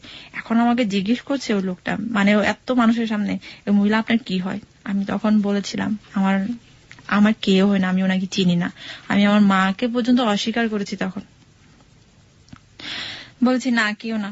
পরে আমাকে অনেক জোরে একটা থাপ্পড় দিল, এতগুলো মানুষের সামনে আমাকে চুল ধরে টানলো কত। আমি আমার হাজবেন্ডকে জড়াই ধরে আসছে তো ধরে আসছে, এত মানুষের সামনে। আমার লজ্জা ভয় ভীতি কোনো কিছু ছিল না তখন, মানে কোনো কিছু না। আমি জানি আমাকে নিয়ে গেলে আমার কি পরিণত হবে সেটা তো আমি খুব ভালো করে জানি, কারণ আমি ছোটবেলা থেকে ওই কমিউনিটিতে বড় হয়েছি, দেখেছি এর আগেও অনেক কিছুই। তো ওটা তো, কিন্তু দুর্ভাগ্য আমাদের, যদিও সবকিছু আমাদের পক্ষে ছিল। এরপরে পুলিশ আসলো, তেজগাঁও থানার পুলিশ আসলো। আসার পরে তো পুলিশ এসেও বললো যে না ওরা তো ঠিক আছে, ওরা প্রাপ্তবয়স্ক, ওরা বিয়ে, সমস্যা নাই তো। কিন্তু মানে এখন যেটা হয় আর কি, ক্ষমতার জোর থাকলে আসলে কোনো কিছুই হয় না, আইনও এখানে হার মানে। ওই দিন ঠিক তাই এরকম হয়েছিল। আমার কাকার উপর লেভেলের একজনকে ফোন করা হলো যে এরকম এরকম সমস্যা, যেভাবে হোক আমরা ওকে রাখতে চাই, আমাদের মেয়েটাকে আমাদের কাছে রাখতে চাই। তো ওখান থেকে উপর লেভেল থেকে ফোন আসলো ওই পুলিশের কাছে, তেজগাঁও থানার ওসি ছিলেন উনি। ওনাকে ফোন দিয়ে বললো যে যেভাবে হোক মেয়েটাকে মেয়ের মায়ের কাছে ফিরিয়ে দাও, আদারওয়াইজ আপনার চাকরি থাকবে না। যে বললো সেও আপনাদের কমিউনিটির? হ্যাঁ, আমাদের কমিউনিটির। তারপর হচ্ছে তো এরকম ভাবে এখন পুলিশটাও তো যেহেতু চাকরি নিয়ে টানাটানি হয়ে গেল, স্বাভাবিক এখন সে আর আমাদের আর পক্ষে থাকতে পারতেছে না। এখন ওকে আমার হাজবেন্ডকে বললো, তো আমার হাজবেন্ড, আমি তো ওকে ছাড়তেছি না, ও আমাকে ছাড়তেছে না, এরকম ভাবে। তা এখন বলতেছে ঠিক আছে তাহলে তোমার বাবা মাকে ডাকো, ওকে বলতেছে। তো ও বলতেছে আমার তো বাবা নেই, মা আছে, মা অনেক বয়স্ক মানুষ, ওনাকে এই কথাগুলো বলা যাবে না। বলছে তাহলে তোমার ভাই তো আছে? বলছে না, ভাইকেও ডাকা যাবে না, এরকম সমস্যা। কারণ ওর ফ্যামিলিতে এগুলো এখন পর্যন্ত জানায়নি, এখনো পর্যন্ত এগুলো বলছি। তারপর এই অবস্থা। এখন শুধু ঢাকায় কি আছে, ঢাকায় ওর একটা দুলাভাই আছে, ও যে বাসায় থাকতো ওই বাসার মালিক আর কি। হ্যাঁ, দুলাভাই থাকে। তো ওনাকে ডাকা হয়েছে, উনি আসছে, মানে সমস্ত ঘটনা ওখানে সমস্ত কিছু শোনার পরে এখন এই সেই। আমি তো কিছুতেই যেতে চাচ্ছি না, আমি তো জানি। পরে আমাকে একটা রুমে বন্দি করা হলো, বন্দি রাখা হলো, ওখানে সিদ্ধান্ত নেওয়া হলো যে কি করা যাবে, এখন কি করা যাবে। আমার মাকে আমি দেখতে পাচ্ছি ও কতটা এক্সাইটেড ছিল আমার হাজবেন্ডের উপরে, বারবার এমন ভাবে তাকাচ্ছিল, মনে হচ্ছে এখনই মেরে ফেলবে। কিন্তু আমি তো জানি আমি কিছুতেই আমি ওকে করবো না। এমনও সিদ্ধান্ত নিয়েছে ওকে ওখানে নারী নির্যাতন মামলা দিবে, কিন্তু আমার জন্যই দিতে পারেনি। আমি ওখানে বাধা দিয়েছি, কারণ আমি যেহেতু আমি একটা ভিকটিম, তো পারিনি ওটার জন্য। তো এখন ফাইনালি যেটা হলো সেটা হচ্ছে আমাদেরকে বুঝানো হলো। পুলিশটা আমাকে আর ওকে একটা রুমে নিয়ে গিয়ে বুঝালো যে দেখো, ও যদি না মানে তাহলে কিন্তু তোমারই সমস্যা হবে। আমার হাজবেন্ডকে বলতেছে তোমাকে কিন্তু নারী নির্যাতন মামলা অলরেডি কিন্তু দিতে চাচ্ছে, এখন দিলে তুমি জানো এখন কত বছরের জেল, তারপর রিমান্ডে নিয়ে যাবে, তোমাদের দুজনকে রিমান্ডে নিয়ে যাবে, তখন কি হবে। এখন তার সাথে একটা কাজ করো, তুমি ওকে ছেড়ে দাও, ও চলে যাক ওদের বাড়িতে, কোন রকমে একদিন সুযোগ বুঝেও পালিয়ে চলে আসবে, তখন আর কেউ আর ধরতে পারবে না, এরকম ভাবে। কিন্তু আমি কিছুতেই মানতেছি না এটা, কারণ আমি জানি বাড়িতে গেলে আমার কি অবস্থা হবে, আমি জানি সেটা। আমি বারবার বলতেছি না, ওখানে গেলে আমাকে নিলামে দিবে, ওখানে গেলে আমাকে এরকম বয়স্ক মানুষের সাথে বিয়ে দিবে, আমি জানি আমাকে মেরে ফেলবে, ওখানে এমনও হতে পারে আমাকে জঙ্গলে দিবে। আমি এগুলো অনেক কান্না করছিলাম আর বলছিলাম এসব কথা। আমি তারপরে তখনও পর্যন্ত ওকে ধরে আছি, আমার লজ্জা ভীতি কিছু করতে। নিলাম শব্দটা নিয়ে আমার একটু বলা আছে, নিলামে দেবে মানেটা কি? মানে এটা কি আপনাদের গোত্রেরই একটা নিয়ম বা এরকম কিছু একটা, যে বাঙালি কোনো ছেলেকে বিয়ে করলে এরকম? হ্যাঁ, ঠিক তাই। বাঙালি কোনো ছেলেকে বিয়ে করলে ওই মেয়েটাকে তো এমনিতেই, যদি ইনকেস যদি মেয়েটাকে ধরতে পারে, তখন সেক্ষেত্রে হয় কি, আমাদের কিছু বলতে চাচ্ছে না, এগুলো পলিটিক্যাল ইনভলভ আছে তো, যার কারণে ওকে দেখা যায় যেটা আপনি চাবেন না সেটার বিষয়ে আমাদের কোনো জন্য নেই। তো নিলামে দেয় বলতে কি, সমাজের কাছে তুলে দেয়, তখন আর ফ্যামিলির কাছে আর থাকে না ব্যাপারটা। ফ্যামিলি চাইলেও আর কোনো কিছু করতে পারে না, সমাজ যা বলে তাই। এমনও হতে পারে বয়স্ক একটা লোকের সাথে মেয়েটাকে বিয়ে দিচ্ছে, এমনও হতে পারে তাকে একটা রাখাল কিংবা রিক্সাওয়ালার সাথে বিয়ে দিচ্ছে, তাকে সাথে থাকতে হবে। আর এমনও হতে পারে মেয়েটাকে জঙ্গলে পাঠিয়ে দিচ্ছে, এরকম আমাদের রিলেশন আছে ওরকম। তো যাই হোক, আমি বারবার এটা বলতেছি আমি পারবো না, আমি কোনোদিনও যাবো না, আমি মরে যাবো, আমি যাবো না। তারপর ও আমাকে বোঝালো, জান তুমি যাও। এখানে একটা কথা বলে রাখি, আমি ওকে জান ছাড়া আমি কিন্তু কোনোদিন ওর নাম বলি না। ওকে। তারপর ও আমাকে বলে যান, ঠিক আছে। তারপর আমি বলছি, জান আমি তোমাকে ছাড়া আমি কিভাবে থাকবো, আমি কোনোদিন পারবো না, আমি যাব না, আমাকে মেরে ফেলবে, তুমি তো জানো সবকিছু। তারপর সে বলতেছে, জান তুমি যাও, আমি তোমাকে নিয়ে আসবো, যেভাবে হোক, 1 মাস হোক 2 মাস হোক, তুমি মোবাইলটা রাখো। ওর 2টা মোবাইল ছিল, একটা মোবাইল আমাকে চুরি করে দিছে, আমি মোবাইলটা কোন রকমে আমি একটা করে রাখলাম। এর মধ্যে কিন্তু আমাদেরকে সবাই যে যার মতো করে ভিডিও করতেছে, হ্যান ত্যান করতেছে, কত কিছু পরে। মানে ওই সময়টাতে ভিডিও করছে? হ্যাঁ, ভিডিও করছে অনেকেই। মানে আপনার যে ছেলেগুলোর কথা আপনি বলছেন, আপনার কমিউনিটির বিভিন্ন ছেলেরা এগুলো ভিডিও করতেছে, আপনাদের যে টর্চার গুলো হচ্ছে ভিডিও করছে? হ্যাঁ। ওকে। আমাকে ওখানে অনেক মারছে, ওকেও মারছে। তারপর পরে ওখান থেকে বের হলাম, অনেক কাঁদতেছি আমি জানি আমার কপালে কি আছে, কিন্তু জানি না ওর তখনকার ফিলিংসটা কেমন ছিল, আমি এটা জানি না। আমার ফিলিংসটা ছিল এটাই যে আমি ওকে হারালাম, আমার জীবন থেকে আমি হারালাম। তো গেট থেকে বের হওয়ার সময় ওকে পুলিশে নিয়ে যাচ্ছে, আমাকে আমার মা বাবা, আমার আত্মীয় স্বজন আমাকে ধরে রাখছে, আমার মা এমন ভাবে ধরে রাখছে আমি মনে আসামি। পরে ওকে ওরকম ভাবে আমি বললাম যে, জান আমি যাচ্ছি, আমি জানি তোমার সাথে আমার আর কোনোদিন দেখা হবে না আর এই জীবনে, তুমি ভালো থেকো, এটা শুধু বলছিলাম, কান্না করছিলাম। পরে ওকে নিয়ে গেল থানায়, আমি থানায় নাকি কোথায় নিয়ে গেলো জানি না, থানায় মনে হয় নিয়ে গেছে। পরে আমাকে হোস্টেলে নিয়ে আসলো, হোস্টেলে আসার পরে আমার মা অনেক মারছে আমাকে, অনেক মারছে, চুল ধরে এসেছে। পরে একটা পর্যায়ে আমি সেন্সলেস হয়ে গেলাম ওখানে। সেন্সলেস হওয়ার পরে আবার সেন্স ফিরে আসলো, দেখলাম যে হোস্টেলে অনেক জোরো সোরো হয়ে আছে। ওর মধ্যেও আমি ওর সাথে মানে যোগাযোগ করতে চাচ্ছিলাম, কিন্তু পারতেছিলাম না, কারণ আমার কাছে ফোন টোন কিছুই ছিল না। পরে আমি জানি, পরে ওখান থেকে সার্টিফিকেট সবকিছু নিয়ে বের করা হলো আমাকে। একসাথে রিক্সায় উঠলাম, কাকা, আমি আর আমার মা আমাকে এমন ভাবে ধরে রাখছে যেন আমি রিক্সা থেকে যেন পড়তে না পারে। আমি বারবার চাচ্ছিলাম যে আমি মরে যাব। রাস্তায় অনেক বড় বড় ট্রাক গাড়ি যাচ্ছে, তো ওখানে আমি পড়ে যেতে চাচ্ছিলাম, মানে আমি নিজে থেকেই আমি বাঁচবো না আর এরকম। তো আমাকে এমন ভাবে ধরছে যে যেন আমি পড়তে না পারি এরকম। পরে বাসায় নিয়ে যাওয়ার পরে আমি শুধু কান্না করতেছি। আমাদের অনেক লোকজন আসছে, ওখানে আমাকে অনেক কিছুই বলতেছে যে এত শিক্ষিত একটা মেয়ে, এত মেয়ে কিভাবে এই কাজটা করতে পারলো, এটা তো সম্ভব না, ওকে তো এর চেয়ে আরো বেশি করা উচিত। আচ্ছা, আমি আরেকটা কথা বলতে ভুলে গেছি, সেটা হচ্ছে ওই সালিশ কেন্দ্রে যখন ছিলাম তখন একটা অঙ্গীকারপত্র দিতে হয়েছিল। সেটা হচ্ছে আমার মা বাবারও অঙ্গীকারপত্র দিতে হয়েছে যে মেয়েকে যদি আমরা ঘরে নিয়ে যাই, বাড়িতে নিয়ে যাই, ওর উপর মানসিক বলেন শারীরিক বলেন কোন রকমের টর্চার করতে পারবো না। আর আমার হাজবেন্ডের ওর দিতে হয়েছিল হচ্ছে এরকম যে এই মেয়েটাকে ওর বাবা মার অমতে কিংবা ওর অমতে আমি আর কোনোদিন ওকে নিয়ে আসতে পারবো না, যদি নিয়ে আসি তাহলে আমার এ ধরনের সমস্যা হবে। সিগনেচার সবকিছু দিতে হয়েছে, আমারও দিতে হয়েছে, ওরও দিতে হয়েছে। কিন্তু এগুলো তো আর কে মানে, এইসব কথা আর কে মানে, আমার বাবা মা তো মানেই নাই, অত্যাচার বলেন যেটা বলেন আর কি। কোন রকমে ওই কাজিনের বাসায় নিয়ে গেলো, আমি কান্না করতেছি অনেক। আমি আমার মাকে বলতেছি, মা দেখো তোমার সাথে আমার একটা গোপন কথা আছে। তারপর মা বলেছে, কি কথা বলো, আমার সাথে কথাই বলতে চাচ্ছে না এরকম। তারপর আমি বললাম যে মা দেখো আমি আমি আমি আমি যাব না, তুমি আমাকে নিয়ে কি করবা, আমি তো একদম নষ্ট হয়ে গেছি। বললাম যে আমার শরীর আমার গর্ভে ওর সন্তান বেবি আসছে। আমি তো, এটা কি সত্য ছিল? হ্যাঁ, এটা সত্য ছিল,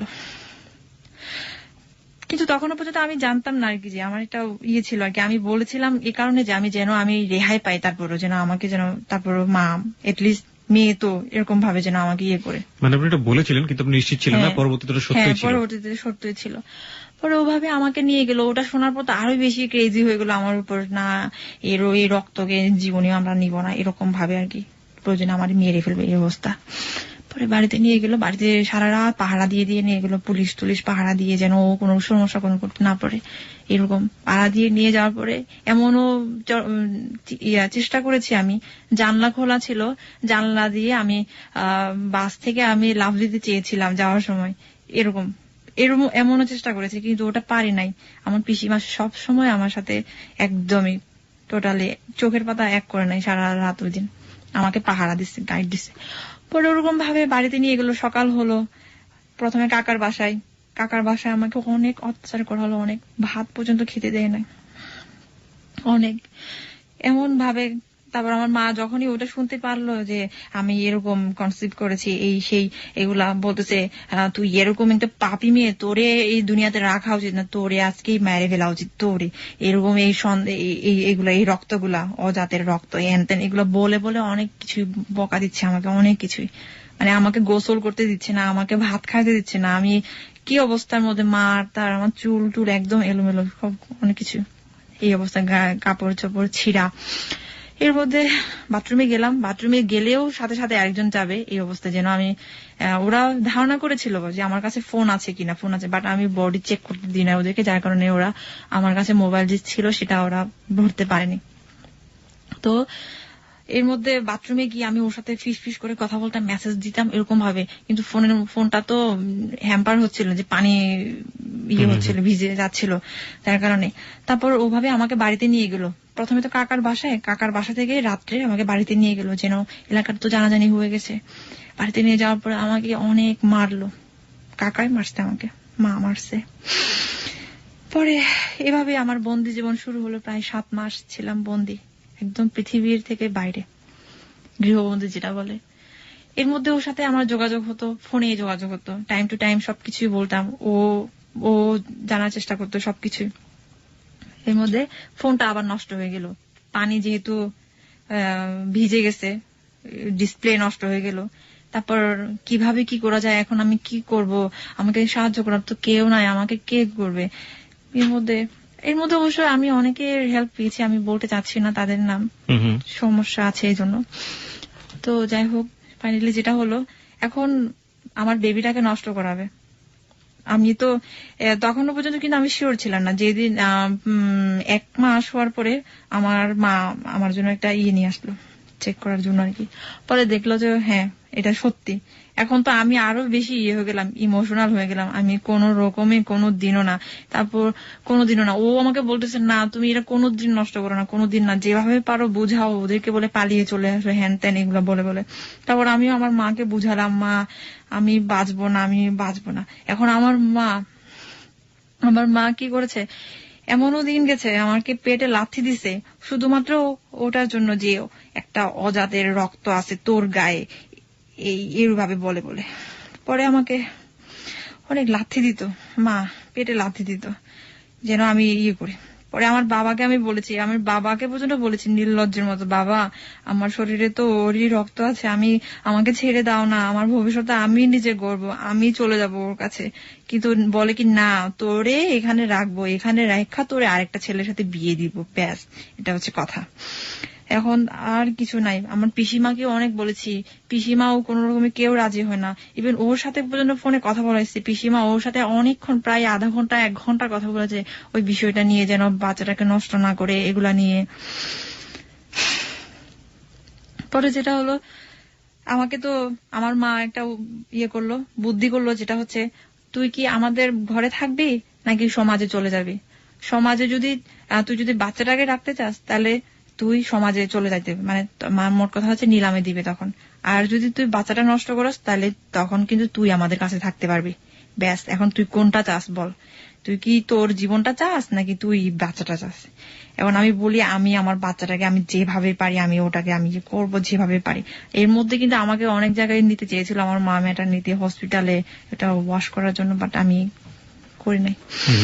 যেভাবে হোক, পরে সেও আমাকে ফোনে কন্টিনিউ বলতেছে, না তুমি এটা কোনোদিন করবে না, এটা করলে কিন্তু তোমার ভবিষ্যতে সমস্যা হতে পারে, ফিজিক্যালি অনেক কিছু, কোনোদিন না কোনোদিন এমন হতে পারে তুমি আর কখনো মা হতে পারবে না এমন। তারপর আমি ওগুলা শুনে শুনে আরো বেশি ভয় পেয়ে গেছি।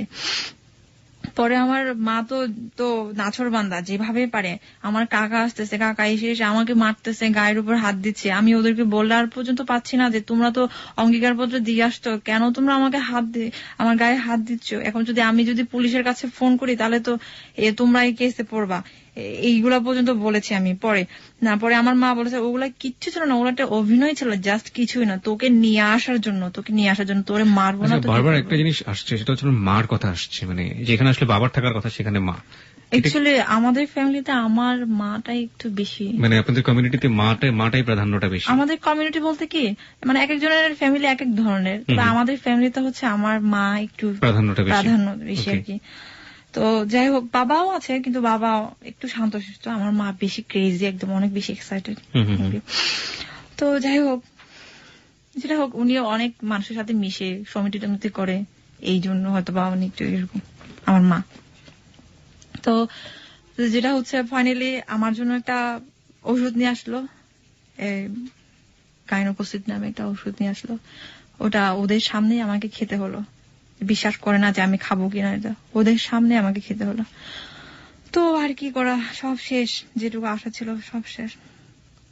পরে ওভাবে আমাকে গ্রামে পাঠালো, গ্রামের জঙ্গলের মধ্যে থেকে আমি ওকে ফোন দিতাম, ফোন দিয়ে ওর সাথে কথা হতো। এর মধ্যে ফোন 2-3টা ফোন আমি আমার কাছ থেকে কেড়ে নিয়েছে, যেভাবে হোক পেয়েছে। তারপরে এর মধ্যে আমি আবার ম্যানেজ করেছি, এগুলো আমি বলতে চাচ্ছি না কিভাবে ম্যানেজ করেছি এগুলো, কারণ সমস্যা আছে এই জন্য। পরে গ্রামে যাওয়ার পরে ওখানে আমাকে প্রায় 1 মাসের মতো রাখছিল গ্রামে। ইচ্ছে করে গ্রাম থেকে নিয়ে আসে না, গ্রামে তো কোনো নেটওয়ার্ক নেই, কোনো কিছু নেই, যেন আমি ওর সাথে যোগাযোগটা করতে না পারি। আর এগুলা ওকে যেন ভুলে যায়। ওখানে গিয়ে ওকে আমি চিঠি পাঠাতাম, অনেক বড় বড় করে চিঠি পাঠাতাম, কুরিয়ারে করে চিঠি দিতাম অনেক ওর প্রতি। কিন্তু ও জানি কেমন জানি হয়েছিল, প্রথম দিকে ও ভালো হয়েছিল, যোগাযোগটা ভালো করছিল, কিন্তু শেষের দিকে এসে সে কেমন জানি একটু খাপছাড়া হয়ে গেল। আমি ওকে আর আগের মতো করে আর পাচ্ছি না, ও একটু আমাকে অ্যাভয়েড করা শুরু করলো। তখন আমার অনেক বেশি কষ্ট, তো আমার মনে হতো আমি আর বাঁচবো না, এত এত কিছু করলাম, আজকে সে আমার সাথে এরকম করছে। পরে যাই হোক, ওভাবে আসছি, আসার পরে ফাইনালি যেটা হলো সেপ্টেম্বর, হ্যাঁ অগাস্টের দিকে, অগাস্টে আমি ওর সাথে কথা বলতেছিলাম দুপুরের দিকে। তো আমার ছোট ভাইটা এসে আমাকে দেখলো যে আমি কথা বলতেছি, পিছন থেকে আমাকে এত বড় একটা লাকড়ি আছে, ওই যে চুলা জ্বালায়। আপনার ছোট ভাইয়ের বয়সের ডিফারেন্স কত আপনার সাথে? 10 years। আপনার চেয়ে 10 বছরের ছোট। তো আমাকে পিছন থেকে এমন জোরে মারলো, আমি একদম পড়ে গেলাম। কিন্তু আমি মোবাইলটা হাত ছাড়া করি নাই। ও শুনছে কিন্তু আমার একটা কিছু হয়েছে, মানে আমার হাজবেন্ডও শুনেছে। এর মধ্যে তো আমাকে মারলো তো মারলো, আমি মোবাইলটা কিছুতেই হাত ছাড়া করি নাই। কি করছে, মোবাইলটা আমি আমার জানলা থেকে আমি পুকুরে ফেলাই দিচ্ছি, পুকুর একটা ছিল পাশে পানি, ওখানে ফেলে দিচ্ছি, তারপর যেন না দেখে। ওই জন্য আমাকে অনেক মারছে, আমার ভাই এত মারছে। পরে আমি কি করলাম, আমার জীবনটা আর রেখে কি করব। আমি ওই দিন আমাদের বিষ ছিল, ইঁদুর মারার বিষ ছিল, ওই ইঁদুর মারার বিষ খেয়েছি যে মরে যাব আজকে।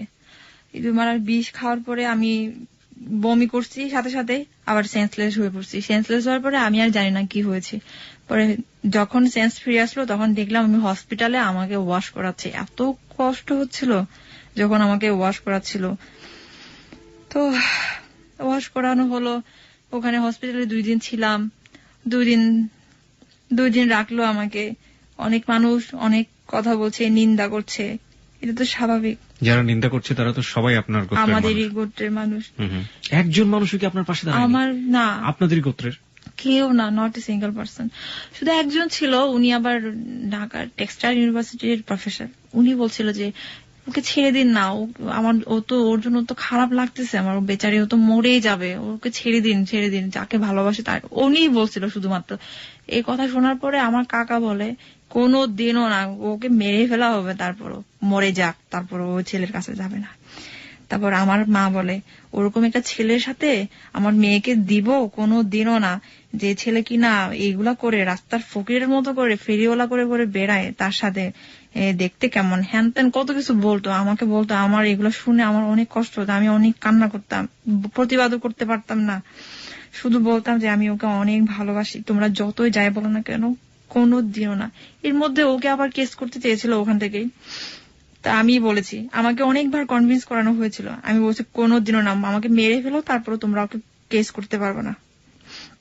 শুধুমাত্র আমার কারণে কেস করতে পারে নাই, না হলে কিন্তু কেস হয়ে যেত ব্যাপারটা। তাহলে পরে এর মধ্যে আমাকে হসপিটাল থেকে বাড়িতে নিয়ে আসা হলো। ও জানে এগুলা সব, আমার মানে শুভাকাঙ্ক্ষী আর কি, সে ওকে মেসেজ করে পাঠাইছে দিদির এই অবস্থা এগুলা ও জানে এগুলা সব। এর মধ্যে আমি ওকে বললাম যে দেখো আমার আর এখানে থাকা সম্ভব না, তুমি আমাকে কবে নিয়ে যাবা।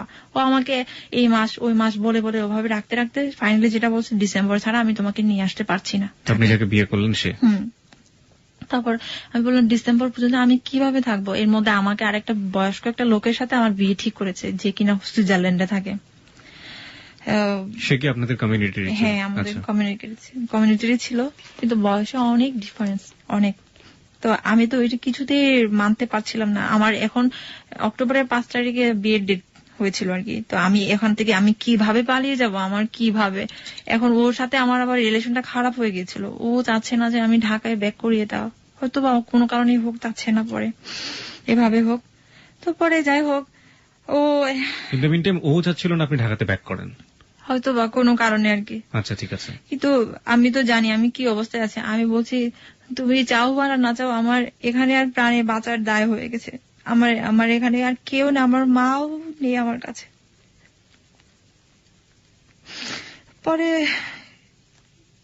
যে মা আমাকে আদর করতো, সেই মা আমাকে কোনোদিনও আর ভাত খাইতে ডাকে রে, কোনোদিনও না। আমি মানে মানুষ কুকুর পাললেও কুকুরকে অনেক বেশি ইয়ে করে, আমি ওরকম ছিলাম ফ্যামিলিতে, এত ফেলনা ছিলাম। পরে যেটা হলো,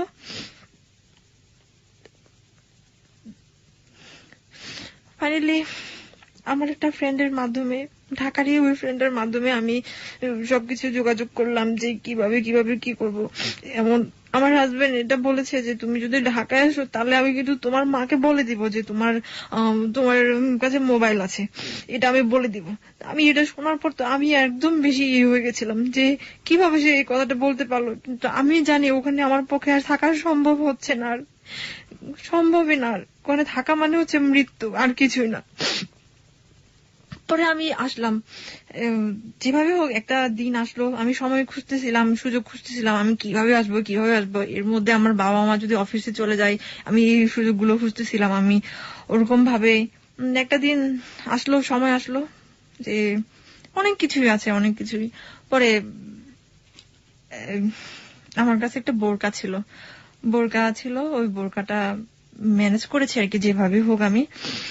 পরে আসলাম ঢাকায় যে আসতেছি, ওকে কিন্তু বলি নাই আমি ঢাকায় আসতেছি এটা, কারণ আমার মধ্যে ভয় ঢুকে গেছিল যে ও যেহেতু বলেই দিয়েছে আমার মাকে সে বলে দেবে, তাহলে আমি ওকে আর কেন বলবো, আমি বলি নাই। কিন্তু আমি ঢাকায় আসছিলাম এ কারণে যে আমি ঢাকায় আসলে ওকে আমি পাবো, যেভাবে হোক ওকে আমি পাবো। আমি ওর সবকিছুই জানি, প্রয়োজনে আমি ওদের বাড়িতে যাব। এই জন্য আমি আসছিলাম। আমার এতটুকু বিশ্বাস ছিল যে আমি ঢাকায় আসলে ও আমাকে কোনোদিনও আমাকে ফেলে দিতে পারবে না, এতটুকু বিশ্বাস ছিল। হয়তোবা কোনো কারণে সে আমাকে অ্যাভয়েড করতেছিল, তখন ওর সমস্যা হচ্ছিল, এই জন্য এত বেশি। পরে ঢাকায় আসলাম, ঢাকায় আসার পরে একটা ফ্রেন্ডের বাসায় উঠলাম। ফ্রেন্ডের বাসায় কয়েকদিন থেকে ওকে আমি জানালাম যে আমি ঢাকায় আসছি, এইগুলা তুমি আমার সাথে দেখা করো। This track was downloaded from FusionBD.com. তো ও আমার সাথে দেখা করতে গেল, যে আমি যে জায়গায় ছিলাম। দেখা করার পরে ওদিন প্রথম দেখা, অনেক কান্নাকাটি করলাম। ও আমাকে বললো, জান তুমি চলে যাও বাসায়, তুমি বাসায় চলে যাও। তখনও বলতেছে বাসায় চলে যাওয়ার জন্য, মানে আপনার খাগড়াছড়ির যে বাড়ি, সে বাড়িতে চলে যাওয়ার জন্য। হ্যাঁ, আমাকে বলে তুমি বাসায় চলে যাও। আমি বলছি তুমি কি বলো জান, আমি কিভাবে আসছি তুমি জানো? আমি মরণ মৃত্যুকে হাতে নিয়ে আসছি। যদি আমাকে কেউ ধরে ফেলতো, আমার ওদের মৃত্যু হতো, মেরে ফেলতো, আমাকে শুট করতে পুরো এরকম। তো এরকমই ছিল, কারণ আমাদের ওখানে তো এরকমই হয়। পরে বলতেছে না তুমি চলে যাও প্লিজ, আমি এস্টাবলিশ হলে আমি তোমাকে নিয়ে আসবো, আমি এই সমস্যার মধ্যে আছি, দেখো এই সমস্যা। আমি বলছি দেখো জান, তুমি, আমারও তো যোগ্যতা আছে, আমি আমার যোগ্যতা নিয়ে আমি চাকরি করব, তুমি, আমাদের কোনো সমস্যা হবে না। আমি ওকে বললাম আমি তো তোমারই বউ, তোমারই বিয়ে করাবো, তুমি কেন এরকম করছো, কেন তুমি এমন করছো? আমি ওকে অন্যরকম, মানে আমি চিনতেই পারছিলাম না, ও কেমন জানে হয়ে গেল। পরে আমি আমার বান্ধবীকে বললাম, দেখ এই অবস্থা, যার জন্য আসলাম সে আজকে এই অবস্থা, এই বলছে, কি করব আমি এখন? আমার বান্ধবী বলতেছে তোরে তো আমার বাসায় রাখাও এখন মুশকিল হয়ে গেছে, কারণ তোর বাবা মা যে কোনো মুহূর্তে তোরে এখন থানায় কেস করছে, জিডি করছে যেহেতু, তাহলে তো তোরে যে কোনো মুহূর্তে আমরাও বিপদে পড়বো, তোরে রাখা এখানে তো সমস্যা। এখন এর মধ্যে আমাকে আবার কিছু পরামর্শ দিল, সেটা হচ্ছে যে তুই রিলিজিয়নটা চেঞ্জ করে ফেল, এই অমুক রিলিজিয়নে আয়। মানে আপনি যে রিলিজনটা আপনার হাজবেন্ডের জন্য চেঞ্জ করলেন সেটা চেঞ্জ করে অন্য একটা রিলিজনে যেতে অন্য আরেকটা রিলিজিয়নে যেতে বলতেছে, তো যেটা বাংলাদেশে মানে সংখ্যাগরিষ্ঠ আর কি। হ্যাঁ, তো আমি ভাবছি না আমি কিভাবে করবো, আমি এটা কোনোদিন না। তারপর অনেক আমাকে মেন্টালি যেটা বলে একদম ওয়াশ করে ফেললো যে হ্যাঁ না এরকম হবে। আরো কিছু ভাইয়া ছিল, ওরাও আমাকে করছে, ইনফ্লুয়েন্স করেছে যে হ্যাঁ ওকে এখানে রাখা যাবে না, ওকে রাখলে আমরাই বিপদে পড়বো, পুলিশ টুলিশ নিয়ে এসে আমরাই বিপদে পড়বো, এরকম ভাবে নয় ওকে এটা করতে হবে, নয় ওকে এটা করতে হবে।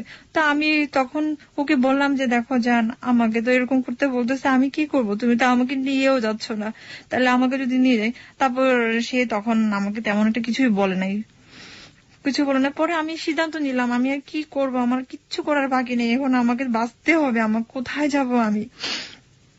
এখন আমি পরে রিলিজিয়ন চেঞ্জ করার জন্য আমি সবকিছু এগ্রি হলাম। তবে ওখানে একটা ভাইয়া ছিল, ওই ভাইয়াটা সবকিছু একটা উকিলের সাথে কথাটা বলে হ্যান ত্যান কত কিছু সব পেপারস রেডি করছে, এবং ওনার সাথেও গিয়েছি আমি কোর্টে, যাওয়ার পরে সিগনেচারও করেছি, কিন্তু ওই দিন ম্যাজিস্ট্রেটটা অ্যাবসেন্ট ছিল, যার কারণে আর ওটা হয়নি। তো ওই দিন আবার আমার হাজবেন্ড ওখানে গিয়েছে আমার বান্ধবীর সাথে অনেকক্ষণ কথা বলেছে এই বিষয়গুলো নিয়ে। ওরও অনেক মন খারাপ ছিল, আসার সময় ফোনে কথা হয়েছে, ফোনে আমি কান্না করতেছি, বারবার ও ফোন দিচ্ছে, কাঁদতেছি, কথা বলতেছি, বলছে জান তুমি এই কাজটা করলা, এই কাজটা যদি করো তোমার সাথে আমার আর কোনোদিন দেখা হবে না, কোনোদিন মিলন হবে না, যেটুকু মিলন হওয়ার কথা ছিল সেটাও আর হবে না। আমি বলছি এগুলো তো তোমার জন্যই হচ্ছে, তুমি কেন আমাকে তুমি নিয়ে যাচ্ছ না, আমি তোমার জন্যই আসছি। পরে বলতেছে তুমি এটা করো না, আমি তোমাকে নিয়ে যাব, যেভাবে আমি তোমাকে নিয়ে যাব। এটা বলার পরে আমি আর একটু মনে একটু আশ্বাস পেলাম। তাহলে আমি আমার বান্ধবীকে বললাম আমি যেটা করেছি আমি এটা আর করতে পারবো না, এখানেই শেষ।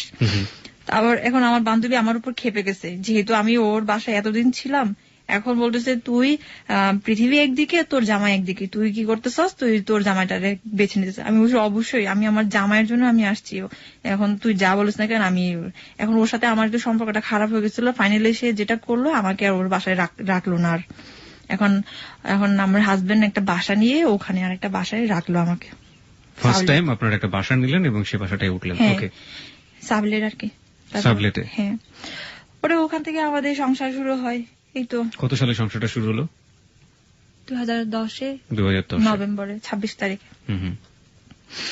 তো ওভাবে একটু সংসারটা যেরকম ভাবে চেয়েছিলাম আস্তে আস্তে হচ্ছে, এটা সেটা টুকিটাকি জিনিস কিনা শুরু করলাম, যেহেতু একটা তো এর মধ্যে ভালোই যাচ্ছিল, সবকিছুই ভালোই হচ্ছিল, সবকিছুই ও আসতেছে। কিন্তু ওর একটা সমস্যা ছিল, ওর ফ্যামিলিতে তো যেহেতু ও ডিসক্লোজ করে নাই ব্যাপারটা, ও যে বিয়ে করেছে এটা নিয়ে সমস্যা ছিল, তার কারণে সে আমার সাথে কন্টিনিউ থাকতে পারতো না আর কি।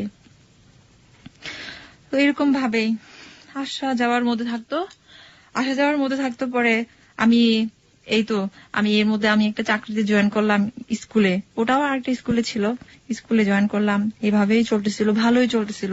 মাঝে আবার অনেক কিছু হলো, যে এভাবে আমার একটু জিদটা একটু বেশি ছিল আর কি, যে ও অনেক সময় ব্যস্ত থাকতো, আমি চাইতাম ও সবসময় আমার কাছে থাকুক, যেটা আমি একা সবসময় বাবা মা যতই আমাকে অত্যাচার করুক না কেন, ওদের কথা মনে পড়ে, কান্না করতাম সারাদিন, বাসায় একা একা থাকতাম। পরে ও আমার একটু জিদ বেশি ছিল, জিদটা এরকম ছিল যে ও যদি ব্যস্ত থাকতো, আমি ফোন দিলে রিসিভ না করলে আমি শুধু ফোন দিতেই থাকতাম। তো ওইগুলো পছন্দ করতো না, একদমই অপছন্দ করতো। তো এরকম ভাবে ও মাঝে মাঝে আমাকে করতো, ঝাড়ি টাড়ি দিত এমন। তো পরে যাই হোক, একদিন কি করলাম, সে আমার জন্য একটা জিনিস নিয়ে আসলো, একটা গিফট নিয়ে আসলো আর কি। একটা গিফট নিয়ে আসলো, ওই প্যাকেটটা ওদের এলাকারই একটা দোকানের প্যাকেট ছিল। তো আমার তো ওর কারো নাম্বার আমার কাছে ছিল না, যেটা আমার একটা আনসার্টেন একটা লাইফ, সে আমাকে আদৌ কি ওর বাড়িতে নিয়ে যাবে নাকি কি যাবে, আমার এগুলো নিয়ে একটু টেনশন ছিল আমার। সরি। পরে আনসার্টেন, তো আমি কি করলাম, ওই নাম্বারে ফোন দিলাম। ওই নাম্বারে ফোন দিয়ে বললাম যে এটা কি অমুক জায়গা? বললো যে হ্যাঁ অমুক জায়গা। এটা কি অমুক দোকান? বলছে হ্যাঁ অমুক দোকান।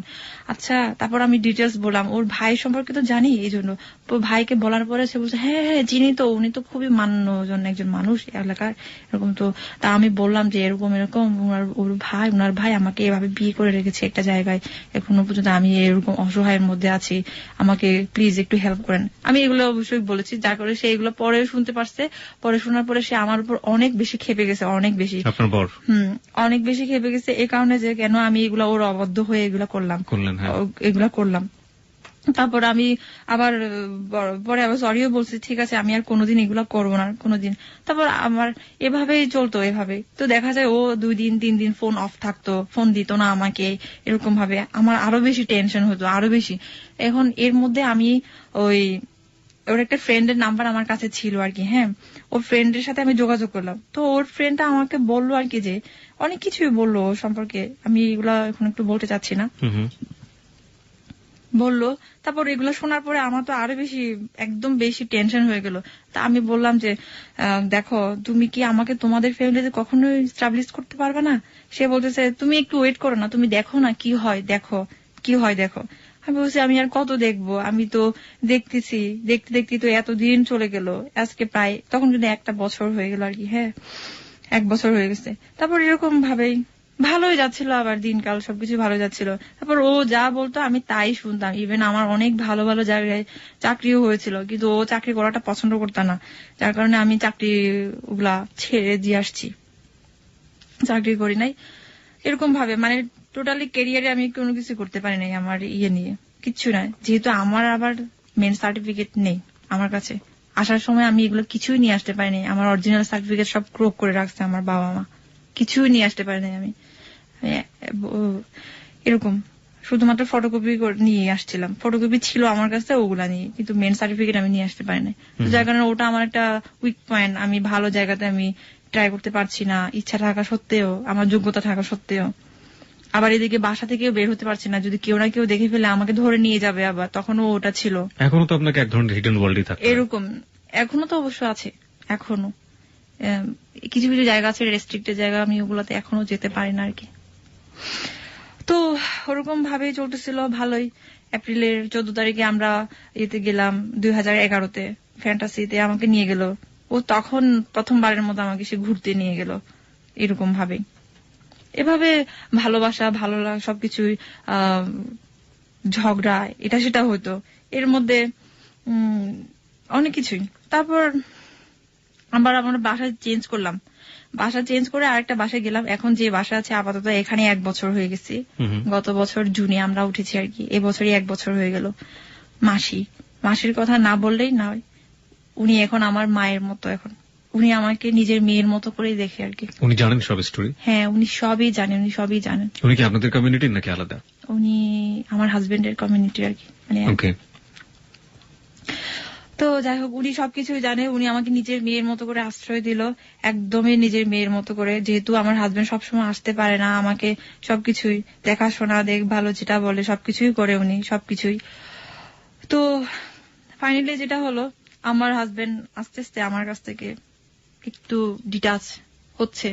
আমি বুঝতেছি ব্যাপারটা কেন হচ্ছে, এটাও আমি তখনও আমি বুঝতে পারি না, অ্যানালাইজ করতে পারি না। তবে এখন আমি বুঝতে পারি আমারও কিছু লেকিংস ছিল কিংবা আছে এখনো পর্যন্ত, যার কারণে সে আমার কাছ থেকে আজ অনেক দূরে। ল্যাকিংস বলতে আপনি কি ধরনের ল্যাকিংস বলছেন? আপনার ল্যাকিংস যেহেতু আপনি বোঝেন সেই জন্যই আপনাকে জিজ্ঞেস করা। আমার লেগিংস বলতে কি, ওই যে বললাম আমি একটু একরোখা টাইপের, জেদ টাইপের। আমার যেটা একবার জেদ চাপ করে সেটা আমার করতেই হবে। এমনও গেছে যে ও আসতে পারবে না। তো আমার হচ্ছে কি, আমি একটু বেশি ইমোশনাল। যেমন আমি ওকে অনেকটুকু ভালোবাসি, তো ওর প্রতি আমার রাগও একটু বেশি। এমন হয়েছে যে ও যদি বলে যে আমি অমুক দিন আসবো, কিন্তু ও যদি আসতে না পারে তখন আমার এত কষ্ট হয়, আমি মনে আমি দুনিয়াতে থাকবো না। কারণ ওর জন্য আমি এত রান্না করতাম, মানে ও যা যা পছন্দ করে সবকিছু রান্না করতাম, রান্না করে ওর জন্য সারা রাত জেগে বসে থাকতাম যে আসবে ও বেসিক্যালি তো রাতেই আসে, কারণ আসতে আসতে অনেক দেরি হয়ে যায়, দূরেই থাকে যেহেতু। তো ওর জন্য অনেক পছন্দের জিনিসপত্র রান্না করে রাখতাম। তো এগুলা নিয়ে ওর সাথে মানে রাগ হতো, কেন তুমি আসবে না, তুমি কেন আসবে না, তোমাকে আসতেই হবে, এরভাবে আসতেই হবে, তুমি আমাকে বোঝো না, এগুলা বলে বলে ও এগুলা একটু পছন্দ করে না। মানে আমি যে জোর করবো সে পছন্দ করে না, মানে সে জোর জিনিসটা মোটেই পছন্দ করে না। সে চায় হচ্ছে আমি কুল থাকবো, সে যা বলবে আমি তাই শুনবো, এটাই হচ্ছে কথা তার। তো আমি তো এতদিনই ওটাই করছিলাম, কিন্তু এখন বাধ্য হচ্ছি জোর করতে। তো যাই হোক, প্রথম দিকে আবার এর মধ্যে আবার গেল কোথাও সিলেটে গেছে, সিলেট গেছে কিন্তু আমাকে কোনো কিছু বলে যায়নি। মোবাইল বন্ধ, কিভাবে কি করবো আমি ওর সাথে যোগাযোগ করবো, মরে গেছে নাকি বেঁচে আছে। আমাকে একটা ইনফরমেশন একটু দেবেন যে ওর ফ্যামিলি কি এখন জানে যে আপনাকে সে বিয়ে করেছে, বা ওর ফ্যামিলির অবস্থাটা কি আপনি কিছু জানেন? ওর ফ্যামিলি এখন জানে, কয়েকদিনে জানে। কয়েকদিন মানে কতদিন আপনার ধারণা মতে? 4-5 days ago। মাত্র 4-5 দিন আগে জেনেছে যে সে একটা ভিন্ন কমিউনিটির একটা মেয়েকে বিয়ে করেছে এবং সে মেয়েটা তাদের রিলিজিয়ন নিয়েছে। ওকে, তো আপনি কি জানেন যে 4-5 দিন জানার পরে ওকে মানে মেনে নিয়েছে, বা ওদের প্রতিক্রিয়াটা আসলে কি? অ্যাকচুয়ালি ওর সাথে আমার তো ডিটাচ হয়ে গেছে, যার কারণে সে তো আমাকে এত কিছু বলে না আর এখন। ডিটাচড মানে আপনি কি ধরনের ডিটাচ? ডিটাচ বলতে কি মেন্টালি ডিটাচ বলেন। তারপর ও আসে না, প্রায় আজকে 4 মাস হয়ে গেল আমার কাছে। 4 মাস যাবত আসেন আপনার কাছে? হ্যাঁ। কোথায় থাকে আপনি জানেন? কোথায় থাকে সেটাও জানি না, ঢাকায় থাকে এটা জানি, কিন্তু কোথায় থাকে আমাকে কোনো কিছুই বলে না, ফোনেও কথা বলে না, মানে খুব কম কথা বলে, খুব কম। অনেক ব্যস্ত থাকে, শুধু ব্যস্ততা দেখায়। তো এই তো এখন ওর ফ্যামিলি জানার পরও জানি না ওর ফ্যামিলির মধ্যে কি ধরনের প্রতিক্রিয়া হচ্ছে এখনো, কারণ সে তো আমাকে সবকিছু শেয়ার করে না, সবকিছু তো বলেও না। আমি যদি জিজ্ঞেস করি তখন বলে যে এগুলো তো শুনে লাভ কি, তোমার শুনে লাভ কি, এগুলা যা ক্ষতি করেছো তুমি, আর কি ক্ষতি করবা, এটা বলে। কিন্তু আমি একটা জিনিস বুঝাতে পারলাম না যে আমি যা করেছি সব ওকে পাওয়ার জন্যই করেছি, ভালোবাসার, আর কিছুই না। ওকে, আপনার স্টোরিটার আমরা আসলে যে জায়গাটায় দাঁড়াই আছি, আমার মানে মনে প্রাণে বিশ্বাস যে আপনার হাজবেন্ড আজকে আপনার গল্পটা শুনেছে এবং সম্পূর্ণটুকুই শুনেছে। আমাদের বিশ্বাস এটা যে উনি শুনেছেন, এবং আমরা এটাও বিশ্বাস করি যে যেহেতু আপনি তাকে অনেক অনেক বেশি ভালোবাসেন এবং সেও আপনাকে অনেক অনেক বেশি ভালোবাসে, সুতরাং আমাদের বিশ্বাস যে সে আমাদের সাথে আজকে এই পর্যায়ে একটা সংবাদ রয়েছে, আমরা জানি এবিসি সংবাদ, এবং সংবাদের পর আমরা চেষ্টা করব, আমাদের বিশ্বাস যে সে আমাদের সাথে যোগ দেবে ফোনে। এবং দেখা যাচ্ছে আগেও আপনার কথা হয়েছে এবং একটু আগেও আমরা কথা বললাম, কিন্তু সে এখন আমরা ফোনটা বন্ধ পাচ্ছি। আপনার কিছু বলার আছে? উই বিলিভ, আমরা বিশ্বাস করি যে আপনি বললে সে নিশ্চয়ই রেডিওতে কিছু শুনছে। হ্যাঁ, আমার একটাই কথা বলার আছে, সেটা হচ্ছে আমি ওকে অনেক ভালোবাসি, সবকিছু ছেড়ে তোমার জন্য চলে আসছি। আমার তো সবকিছুই করা শেষ, সবকিছুই করলাম, এখন একটাই বাকি আছে, মৃত্যু। এই মৃত্যুটাই যদি তোমাকে পাই তাহলে এটাই বরণ করবো আমি, কারণ এই পৃথিবীতে তুমি ছাড়া আমার আর কেউ নেই।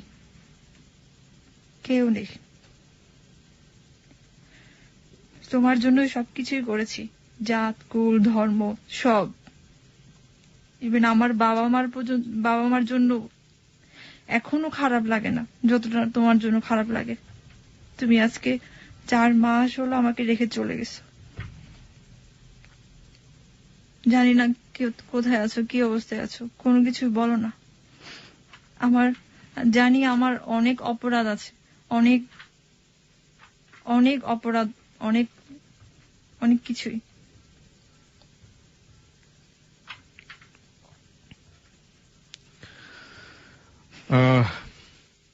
আমাদের অনুষ্ঠানের নিয়ম অনুযায়ী আমরা কখনো কোনো কিছু মন্তব্য করি না শেষে, এবং কাউকে কোনো ইন্সপায়ার করি না, কোনো অ্যাডভাইস দিই না, কোনো পরামর্শ দিই না। আমরা শুধু স্টোরি বলি, we are the story teller.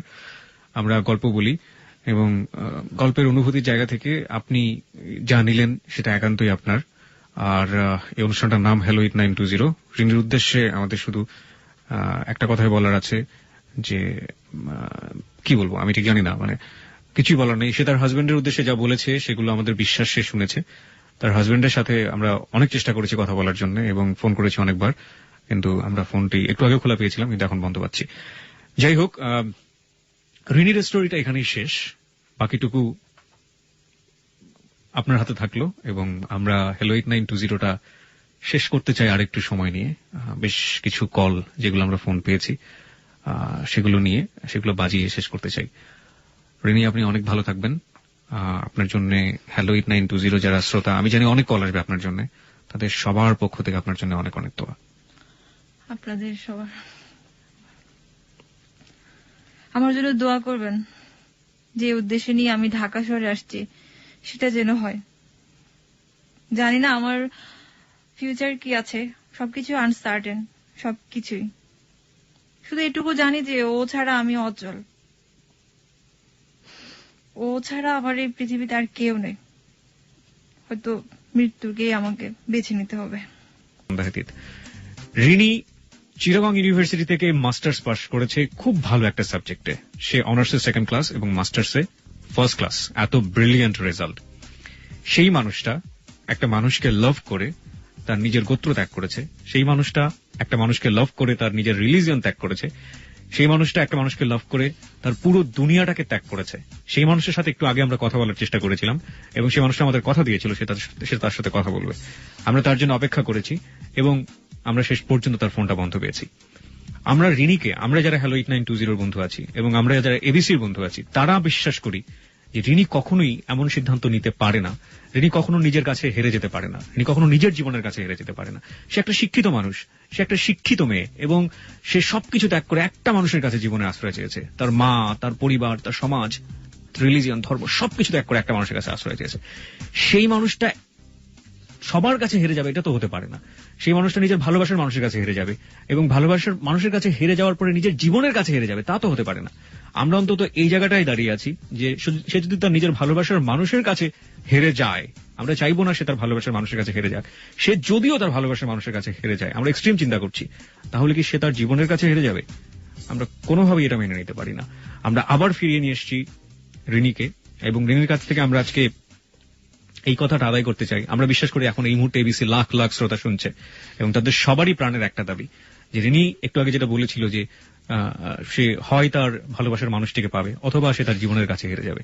আমরা এটা মেনে নিতে পারছি না রিনি। এবং আপনি এত পড়াশোনা করেছেন, এত শিক্ষিত একজন মানুষ, আপনি স্কুলের একটা টিচার, আপনি বাচ্চাদেরকে ইন্সপায়ার করেন সবসময়, আপনি বাচ্চাদের শেখান এবং আপনি সবসময় বাচ্চাদেরকে বলেন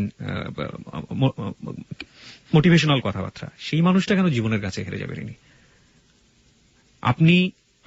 আমরা এবিসি শ্রোতা যারা আছে এই মুহূর্তে আমরা বিশ্বাস করি আপনি নিজের পায়ে দাঁড়াবেন, আপনার সেই যোগ্যতা আছে এবং দাঁড়িয়ে আপনি এটা প্রমাণ করবেন যে মানুষটির জন্য আপনি পুরো দুনিয়াটাকে সাইড করে দিলেন, পুরো দুনিয়াটাকে সাইড করে দিলেন,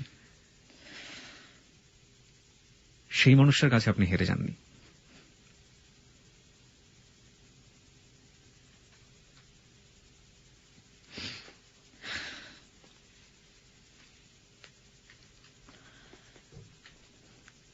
জানি না ভাইয়া, কি বলবো, আমার বলার মতো কোনো ভাষা নেই।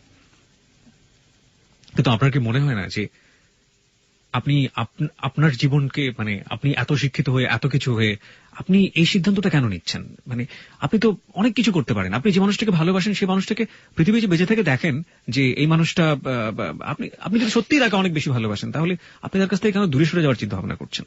আমার জীবনের কোনো মূল্য নেই ভাইয়া। কে বলেছে আপনার জীবনের মূল্য নেই? আমি অনেক দুঃখী একটা মানুষ। আমি জানি আমি আমার ফ্যামিলিতে কোনো দিনও আর ব্যাক করতে পারবো না। যার জন্য এত কিছু করেছি সেও যদি আমার জীবনে না থাকে তাহলে আমার বেঁচে থাকাতে অনেক বড় দায়। না, কিন্তু আপনার কি এটা মনে হয় না যে মানুষটা আপনাকে এত কষ্ট দিল সেই মানুষের সামনে আপনি স্বাবলম্বী হয়ে আপনি নিজের জায়গাটায় শক্ত থেকে আপনি সামনে একটা কেন সুন্দর ভবিষ্যৎ দেখতে পান না? সেই মানুষটা যদি আপনার জীবনে নাই থাকে তাহলে সেই মানুষটার জন্য কেন আপনি আপনার সুন্দর জীবনটাকে নষ্ট করে দেবেন? ভাই আমি একটা জায়গায় ধরা, আমার জীবনটা এখানেই থেমে গেছে। আমরা এটা বিশ্বাস করি না। আমি পারি না ভাই, আমি কোনো কিছু, আমরা এটা বিশ্বাস করি না এবং আমরা এটা মনে করি যে আপনি যদি সত্যি সত্যি বিশ্বাস করেন আপনি আপনার মাথার মধ্যে কি এটা কাজ করে না যে আপনি যে মানুষটাকে এত ভালোবাসেন সেই মানুষটা আপনাকে কোনো মূল্য দিচ্ছে না এবং তার জন্য আপনি আপনার জীবনটাকে এভাবে দেখবেন? আমি জানি না ভাইয়া, আমি চাইবো আমার কাছে ফিরে আসুক। এবং আমরা চাই আপনি জীবনে আপনার নিজের পায়ে দাঁড়িয়ে শক্ত হাতে আপনার সময়টাকে ধরে আপনি তার জন্য অপেক্ষা করেন, সারাটা জীবন ধরে অপেক্ষা করেন। অপেক্ষার মধ্যেও তো এক ধরনের ভালো লাগা আছে। যদি যে মানুষটাকে ভালোবাসেন সে তার জন্য যদি অপেক্ষা করেন, সেটার মধ্যেও তো এক ধরনের ভালো লাগা আছে। এবং জীবনটাকে শেষ করে দিয়ে নিশ্চয়ই আপনি সেই ভালো লাগাটাকে ধরতে পারবেন না। আর আপনি এত শিক্ষিত একজন মানুষ, আপনি এত ব্রিলিয়ান্ট রেজাল্ট, আপনার এত এত এত ভালো ভালো ফ্রেন্ডের সাথে আপনি মিশেছেন, আপনি কেন জীবন নিয়ে এতটা ঠুনকো চিন্তা কেন করবেন? এখানে আমি একটা কথা বলি, আমার কারোর সাথে যোগাযোগ নেই ভাইয়া। আমার ইউনিভার্সিটির ফ্রেন্ড বলেন, কারোর সাথে সবকিছু, আমি সবার সাথে আমি ডিটাচ। মোট কথা আমি এখন এইভাবে হিডেন আছি আমি। ওর কাছে আসার পর থেকে আমার কারোর সাথে আমার যোগাযোগ নেই। ইভেন আমি যে একটা কিছু করব সেটা পর্যন্ত আমার আর কোনো কিছুই মাথার মধ্যে আর ঢুকে না। এখন আমি যে স্কুলটাতে জব করি ওটাতেও আমার সমস্যা হচ্ছে, কারণ মেন্টালি আমি অনেক বেশি সিক হয়ে গেছি। অনেক কোনো কিছুতে কাজে মন বসাতে পারি না। বাসার মধ্যে সারাক্ষণ একা একা থাকি। যতক্ষণ থাকি ততক্ষণ ওইসব কথা মনে পড়ে, আগের দিনগুলোর কথা। কিভাবে আমি এইসব শাঁখা সিঁদুর আমি খুলবো আমি জানি না। ওর জন্যই তো সবকিছু।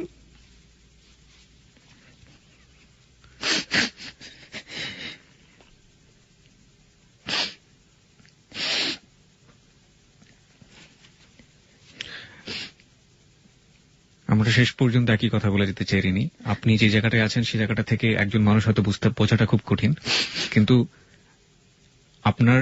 আপনার মতো একজন শিক্ষিত মানুষ, আপনার মতো একজন যে একজন শিক্ষিকা এবং যে একজন শিক্ষক, এবং একই সাথে যে এত বড় এডুকেশন নিয়েছে, এবং যে ছেলেটাকে সে এত বেশি লাভ করে, সেই ছেলেটা তার জীবনে এইভাবে লুকোচুরি খেলছে, সেই ছেলেটার জন্য সে জীবনটাকে নষ্ট করে দিবে, এটা একেবারেই অন্যায়, চরম অন্যায়। এবং আজকে আপনাকে লাখ লাখ মানুষ শুনেছে রেডিওতে, হাজার হাজার মানুষ আপনাকে শুনেছে।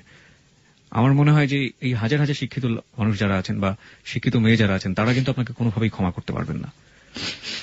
আমার কিচ্ছু করার নেই বাবা ভাইয়া। আমি একটা জায়গাতেই ধরা। আমি প্রথমেই বলে দিয়েছি, আমার বাবা মার জন্য যতটা না আমার কষ্ট হয় তার জন্য আমার কষ্ট হয়। ওর কিছু হলে আমি কোনোদিনও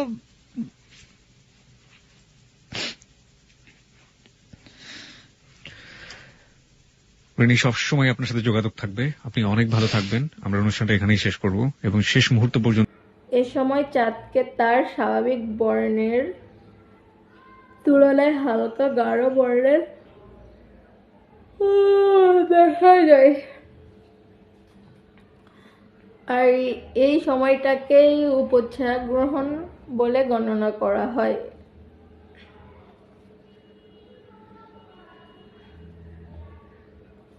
পৃথিবীর বায়ুমণ্ডল দ্বারা সূর্যের আলোর নীল অংশ বাইরের দিকে বিচ্ছুরিত হয় বলে ভিতরের দিকের আলো লালাভ হয়। পূর্ণগ্রাস চন্দ্রগ্রহণের সময় সে আলোর চাঁদকে লালচে দেখায়।